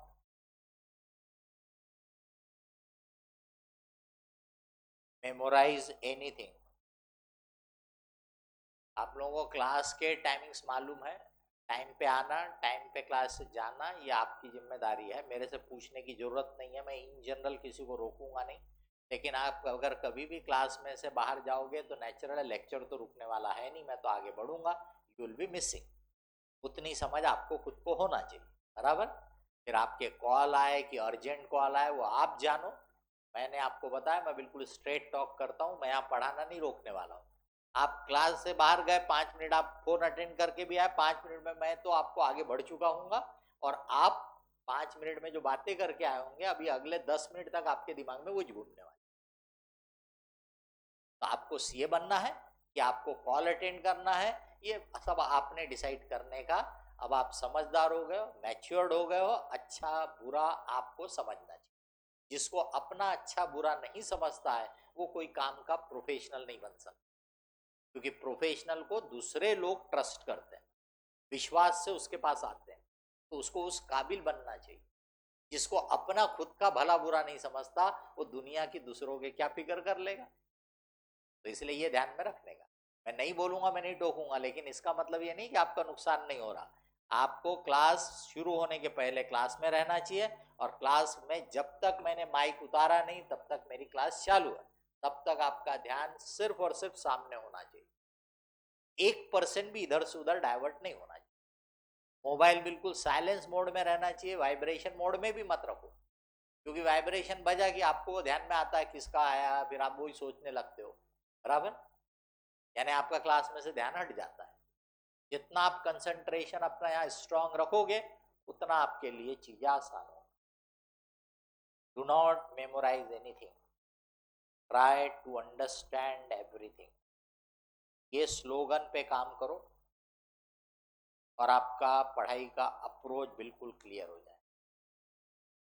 हमेशा आपने ये जो व्हाट टू डू है, what to do, how to do, this leads to procedure,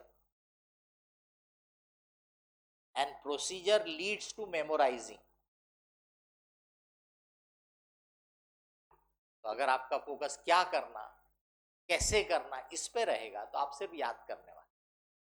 आपकी आप आज तक की पढ़ाई में आप सोच के देखना तो ज्यादातर यही था, टीचर ने बताया ऐसा करो आप कर रहे हैं, टीचर ने बताया ऐसा लिखो आप ऐसा लिख रहे हैं, आपको कुछ नहीं मालूम है कि ये क्या है, क्यों है, अगर ऐसा नहीं किया तो क्या गलत होगा, आपको मालूम नहीं है, तो कर रहे हैं आप, और आप उसको बोलते पढ़ाई। आप बोलते मेरा तो अकाउंट बिल्कुल पक्का है ना। क्या पक्का है, मालूम है क्या उसके बारे में, कुछ भी नहीं मालूम है। नहीं नहीं, बोले ऐसा ही लिखना पड़ता है ना। मैं सब बताऊंगा अभी आपको। आपका फोकस होना चाहिए वाई, हर जगह आपके मन में आना चाहिए ऐसा क्यों, अगर ऐसा नहीं किया तो क्या गलत होगा। बराबर, जब हम बोल रहे हैं कि भाई ऐसा करो तो मतलब ऐसा नहीं करोगे तो कुछ गलत होता होगा, तो आपको वो समझ में आना चाहिए। तो हमारा फोकस होना चाहिए वाई, नॉट व्हाट। बराबर, क्यों, हर चीज का क्यों होता है।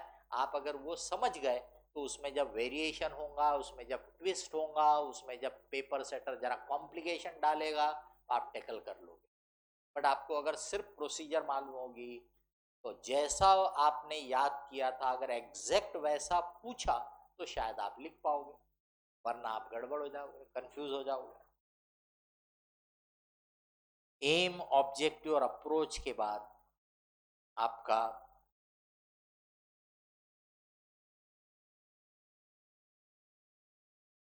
एटीट्यूड। एटीट्यूड बोला तो आपकी सोच, आपकी पर्सनालिटी। वो जो आपकी सोच या आपकी पर्सनालिटी बोला, सलमान खान वाली पर्सनालिटी की बात नहीं कर रहा, आप विचारों से कैसे हो, वो एटीट्यूड वाला। इसको मैं पॉजिटिव एटीट्यूड और निगेटिव एटीट्यूड ऐसा ये बोल। पॉजिटिव और निगेटिव एटीट्यूड यानी क्या, तो मैं एग्जाम्पल दे रहा हूँ, दो एग्जाम्पल देता हूँ। मैं साइकोलॉजिस्ट नहीं हूँ, साइकेट्रिस्ट नहीं हूँ, साइकोलॉजी मेरे को थोड़ी बहुत, स्टूडेंट साइकोलॉजी एटलीस्ट मैं समझता हूँ। मान लीजिए कि आपके घर के आसपास में कोई 12th वाला आपसे 1 साल सीनियर वाला बच्चा था, उसने सीए फाउंडेशन पास कर लिया, आपसे थोड़ा सीनियर, सीए फाउंडेशन पास कर लिया। ना हाउ डू यू रिएक्ट, आप जाते हो हाथ पिलाते हो, कॉन्ग्रेचुलेशन बोलते हो, मिठाई मांगते हैं, पार्टी मांगते हैं, चेहरे पे बढ़िया बिना का स्माइल दिखाते हुए आप उससे कर रहे हो। ये दुनिया को दिखाने वाला चेहरा है। ये जो आप ऊपर से रिएक्ट कर रहे हो, ऊपर से बोल रहे हैं, ये क्या कर रहे हैं आप? ये दुनिया को दिखा रहे हैं। लेकिन अंदर ही अंदर आप क्या सोच रहे हो? अंदर से आपके मन में क्या चल रहा है? अंदर ही अंदर सोच रहा है आप, पास हुआ तो क्या हुआ, बहुत ही इतरा रहा है, मैं भी कर लूंगा। ये जो आपका रिएक्शन था, ये बता रहा है कि आप अंदर से जेलस हो, उसके सक्सेस से आप जल भुन गए हो पूरे।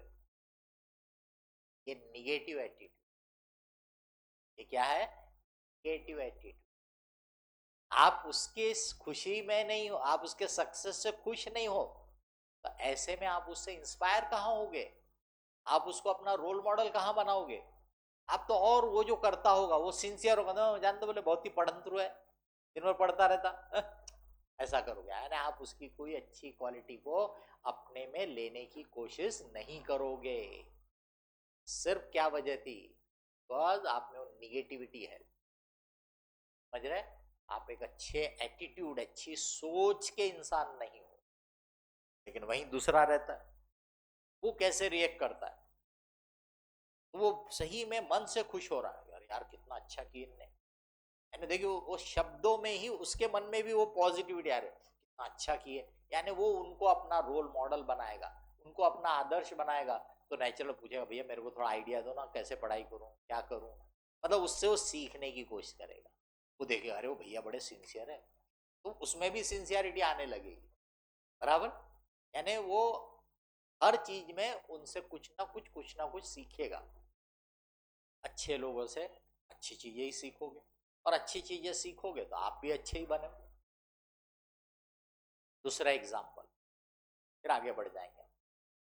अभी करीब करीब मेरे ख्याल से 1 घंटे से तो मैं लेक्चर दे रहा हूँ। अब आपके मन में क्या आ रहा उसके ऊपर? किसी किसी के मन में आ रहा होगा, यार 1 घंटा खराब कर दिया सर ने, इससे अच्छा सब्जेक्ट पढ़ाना शुरू करना था ना, डेबिट क्रेडिट शुरू कर देना था, बोले फालतू का लेक्चर दे रहे हैं।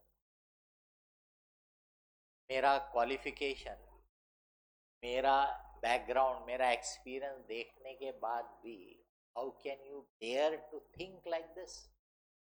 आप में हिम्मत भी कैसे हुई है सोचने की? आप डिसाइड करोगे कि पढ़ाई कैसे की जाती है? आप डिसाइड करोगे कि लेक्चर की शुरुआत कहां से होती है? कि मैं डिसाइड करूंगा जिसने 35-36 साल इस लाइन में दिए हैं? समझ रहे? ये शो करता है आपकी निगेटिव एटीट्यूड। समझ रहे?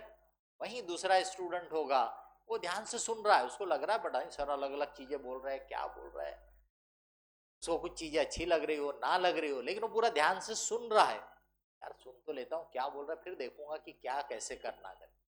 ये पॉजिटिव एटीट्यूड। मैं ये मान लेता हूं कि आप में से किसी में भी निगेटिव एटीट्यूड नहीं, सब विश्वास से सुन रहे हैं। मैंने एग्जाम्पल दोनों दे दिया, इससे आपको समझ में आ जाएगा पॉजिटिव एटीट्यूड और निगेटिव एटीट्यूड। जो पॉजिटिव एटीट्यूड वाला होता है उसमें सेल्फ कॉन्फिडेंस रहेगा। जो निगेटिव एटीट्यूड वाला रहता है वो ओवर कॉन्फिडेंस रहता है उसमें। समझ रहे? इसी पे से मैं अगले पॉइंट पे आऊंगा कि भाई ट्रस्ट।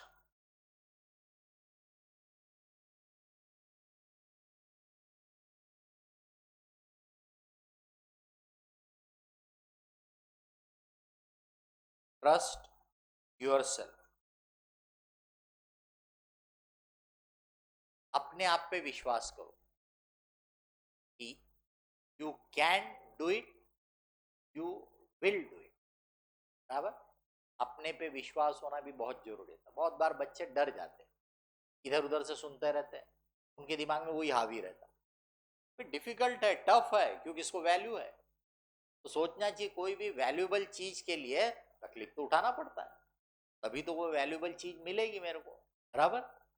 ये मत सोचो कि मैं कर नहीं सकता, मैं नहीं कर पाऊंगा, मेरे से नहीं जमेगा, यानी आपने हथियार डाल दिए। बराबर।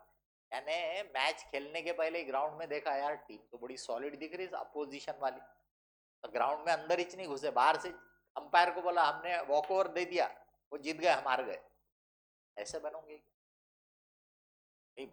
मत लगा कि खेलो, हार गए तो भी हरकत नहीं, बट खेलो तो ढंग से, कुछ तो फायदा होगा, कुछ तो सीखेंगे।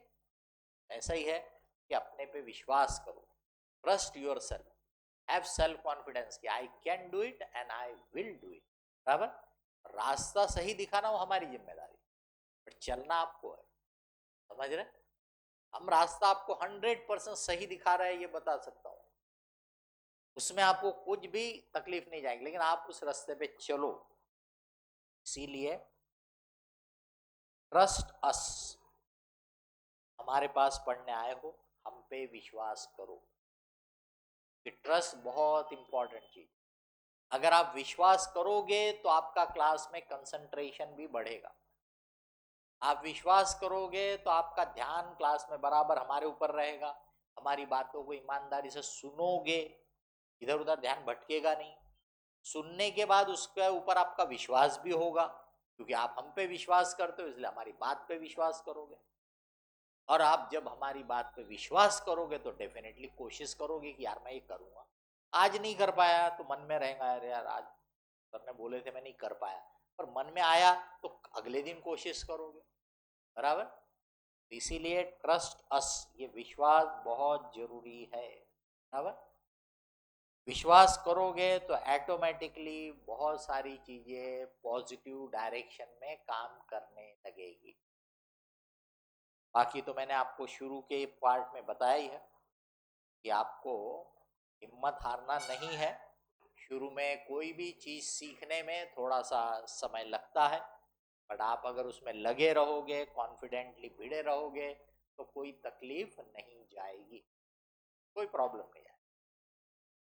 जहां तक अकाउंट्स का बात है, मैं आपको पढ़ाना शुरू करूंगा तो आपको खुद समझेगा कि ये सब्जेक्ट बहुत आसानी से आप समझ सकते हो, अपने डे टू डे लाइफ से, अपने आसपास की चीज़ों से कनेक्ट कर सकते हो।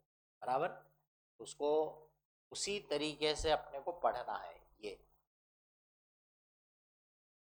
अब मैथ्स के सर आपको बोलेंगे ये फॉर्मूला याद कर लो, स्टैट्स के सर बोलेंगे फॉर्मूला याद कर लो, शशांक सर बोलेंगे सेक्शन नंबर याद रख लेना। बराबर। या सलमान सर बोलेंगे भैया इकोनॉमिक्स का ये नंबर से आपको एग्जाम में लिखना पड़ा तो ये नंबर मालूम होना चाहिए। वहां मत बोलना कि शर्मा सर ने तो बोले कि डू नॉट मेमोराइज एनीथिंग ना, ये मैंने अकाउंट्स के लिए बोला। वो सब्जेक्ट की आपके करिकुलम में इम्पोर्टेंस थोड़ा अलग है, उन सब्जेक्ट की आगे जाके जरूरत थोड़ी अलग है। बराबर। आपको मैथ्स का एक्सपर्ट नहीं बनना है, आपको स्टैट्स का एक्सपर्ट नहीं बनना है, लेकिन आपको अकाउंट्स का एक्सपर्ट बनना है। नारे बात फर्क है दोनों ना। आपको मैथ्स की जो चीजें समझ जाए बहुत अच्छी बात है, वो भी काम में आएगा, लेकिन मैथ्स में और बहुत सारी बारीकियां होंगी, टेक्निकलिटीज होंगी, वो सब चीजें आपके लिए समझना पॉसिबल नहीं है। बराबर। खास करके कॉमर्स जितनों ने चूज किया था 10th के बाद, उसमें से कईयों ने तो कॉमर्स लिया ही इसलिए था कि मैथ्स से डर लगता है। समझ में आ रही बात? बट मैथ्स का डर ज्यादा नहीं होना चाहिए, वो भी नुकसान करेगा। बट एक लेवल से ज्यादा जो मैथ्स है वो आपको नीरज सर बताएंगे तो भाई ठीक है इसको ऐसे याद रख लो, एग्जाम में ऐसे ऐसे यूज कर लेना, आपके लिए वो सफिशिएंट है। वो अपने अपने सब्जेक्ट के एक्सपर्ट लोग हैं, वो सभी मेरे स्टूडेंट रहे, शशांक सर, पवन सर, नीरज सर, ये सब मेरे स्टूडेंट हैं, उनको ये सब मालूम है। ये जो लेक्चर आपको दे रहा हूँ ना, ये सब लेक्चर वो लोग सुने हैं। ये पहला दिन का लेक्चर मेरा 35 साल से चलता है, क्योंकि मैं बगैर ग्राउंड वर्क तैयार किए मैच खेलने में बिलीव नहीं करता। पहले ग्राउंड तैयार करना जरूरी है, मैंने आज ये ग्राउंड तैयार करने का काम कर दिया। अब कल से मैं इस पे फिर अब अपना अकाउंट्स का मैच शुरू हो, बराबर। अकाउंट्स की पढ़ाई कल से शुरू होगी। आपको अभी जो मैं शुरुआत करूंगा वो चैप्टर नंबर 2 से शुरुआत करो। चैप्टर नंबर 1 जो रहेगा, अभी पलटा के मत देखिए, सुन लीजिए, घर पे देख लेना। चैप्टर नंबर जो 1 है वो बहुत ज्यादा टेक्निकलिटीज वाला चैप्टर है बेसिक लेकिन टेक्निकल है ज्यादा। अभी अपने को अकाउंट्स की एबीसीडी मालूम नहीं है, अपने को अकाउंट्स की प्रोसीजर की कुछ आइडिया नहीं, तो अपन उसकी टेक्निकलिटीज पे जाएंगे तो और ज्यादा कंफ्यूजन भी होगा और उससे अपन हिम्मत हारेंगे। इसीलिए चैप्टर सेकंड से चलेंगे अपन, 8 चैप्टर तक चलेंगे। चैप्टर सेकंड से सीरियली चलेंगे, चैप्टर 2 टू चैप्टर 8, 8 यानी फाइनल अकाउंट्स पढ़ लेंगे। यहां तक अपनी अकाउंटिंग की पूरी प्रोसेस कंप्लीट हो जाएगी। इसके बाद फिर अपन चैप्टर 1 देखें, बाद में फिर चैप्टर 9 10 जो बचे रहेंगे वो आगे कंटिन्यू करेंगे। आपको जो मटेरियल दिया हुआ है, नोट्स दिया हुआ है, उसमें एक जो है वो कंप्लीट बुक है, आप बोल सकते हो। ये बेसिकली आपको होमवर्क के लिए घर पे पढ़ाई करो। इससे हर एक की थ्योरी घर से पढ़ के आओ। जब प्रॉब्लम शुरू हो तो घर से हमेशा जितने प्रॉब्लम आपको लगता है क्लास में हो सकते हैं, आपको लगता है कि क्लास में 3 हो जाएंगे तो 4 पढ़ के आओ, 4 हो जाएंगे तो 5 पढ़ के आओ। आपको हर चीज लिख के दी हुई है, how to study account, tips for sincere student या गाइडलाइंस फॉर सिंसियर स्टूडेंट, ऐसा लिख के दिया, उसको विदाउट फेल आज पढ़ लेना। बेसिक अकाउंटिंग की पूरी प्रोसेस का 1 पेज का चार्ट है, उसको देख लेना। समझ रहे? इन चीजों को इंडेक्स देख लेना घर पे, इन सब चीजों को एक बार जरूर देख लेना। एक आपका और सेट होगा, वो है क्वेश्चंस फॉर क्लास वर्क। मैं आपको हमेशा क्लास में जो पढ़ाऊंगा, सबसे पहले मैं आपको एक्सप्लेनेशन दूंगा उस चैप्टर के बारे में। उसके बाद ये जो अनसॉल्व्ड क्वेश्चन है,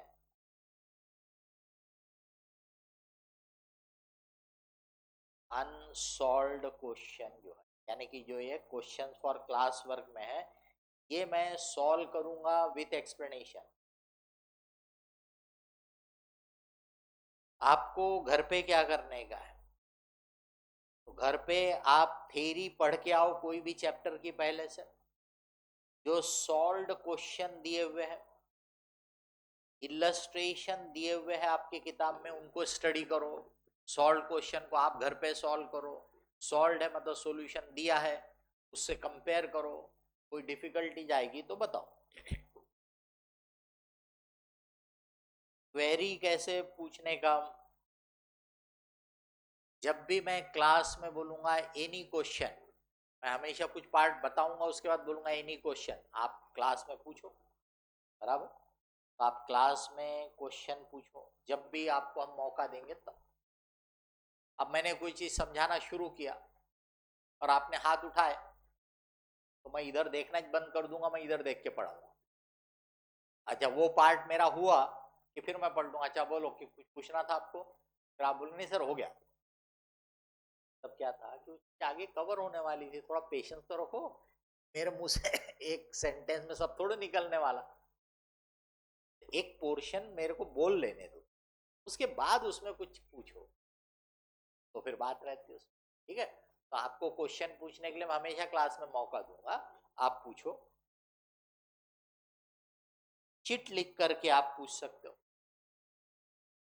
घर पे होमवर्क कर रहे हैं, आपके मन में कुछ सवाल आ रहा है, यार इसमें ये ऐसा क्यों हुआ, वैसा क्यों, जो लगे चिट में क्लियर कट लिखो। आपका क्या क्वेरी है, किताब में क्या दिया था, आपको क्या लग रहा है, पूरा प्रॉपरली लिख के यहाँ रख दो। अपना नाम, मोबाइल नंबर लिखने की जरूरत नहीं है, सिर्फ क्वेरी ठीक से लिखो। मैं देखूंगा, मैं जवाब दूंगा, समझाऊंगा। ठीक है। और तीसरा रहता बच्चों के मन में आफ्टर द क्लास, या जिसको बच्चे बोलते हैं पर्सनली पूछना है। इस सब्जेक्ट में पर्सनल कुछ है क्या, तो पब्लिक वाला सब्जेक्ट है, इसमें क्या का पर्सनल है, जो पूछना है क्लास में पूछो। क्लास में जब मैं पढ़ाने के मूड में रहता हूँ तो मैं हर चीज बिल्कुल डिटेल में बताऊंगा, समझाऊंगा।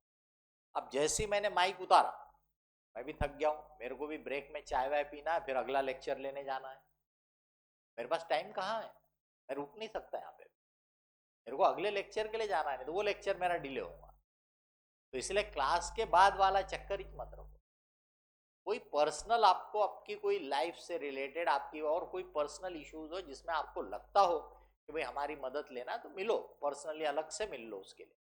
मैं हूँ, मेरे से नहीं तो नीरज सर है, पवन सर है, शशांक सर है, संकेत सर है, इन लोगों से भी आप मिल सकते, बराबर। लेकिन पढ़ाई से रिलेटेड जो चीज है वो क्लास में पूछो। क्लास में हम पढ़ाने के मूड में रहते हैं, बाहर मेरे से पूछोगे भी, मैं जाते जाते आप पूछोगे कुछ, मैं यस और नो में जवाब दूंगा। यहाँ पे पूछोगे मैं पूरा समझा के दूंगा, बराबर। यहाँ पे एक स्टूडेंट पूछेगा, बेनिफिट सबको मिलेगा। वहां पे एक पूछेगा, अभी थोड़ी देर के बाद दूसरा आगे पूछेगा, कल तीसरा पूछेगा। 3 बार मैंने जवाब दिया तो भी कितनों को जवाब दिया? 3 को। यहाँ पे एक ने पूछा तो किसको जवाब मिल जाता है? पूरे को। बहुत बड़ा फर्क होता है। इसलिए आप बेधड़क पूछो क्वेश्चन, क्वेश्चन पूछने के लिए कोई मनाही नहीं है, बट जब आपको क्लास में मौका मिले तब पूछो, नहीं तो चिट लिख करके पूछो, बराबर। नेक्स्ट पीरियड में कंटिन्यू करेंगे। Thank you.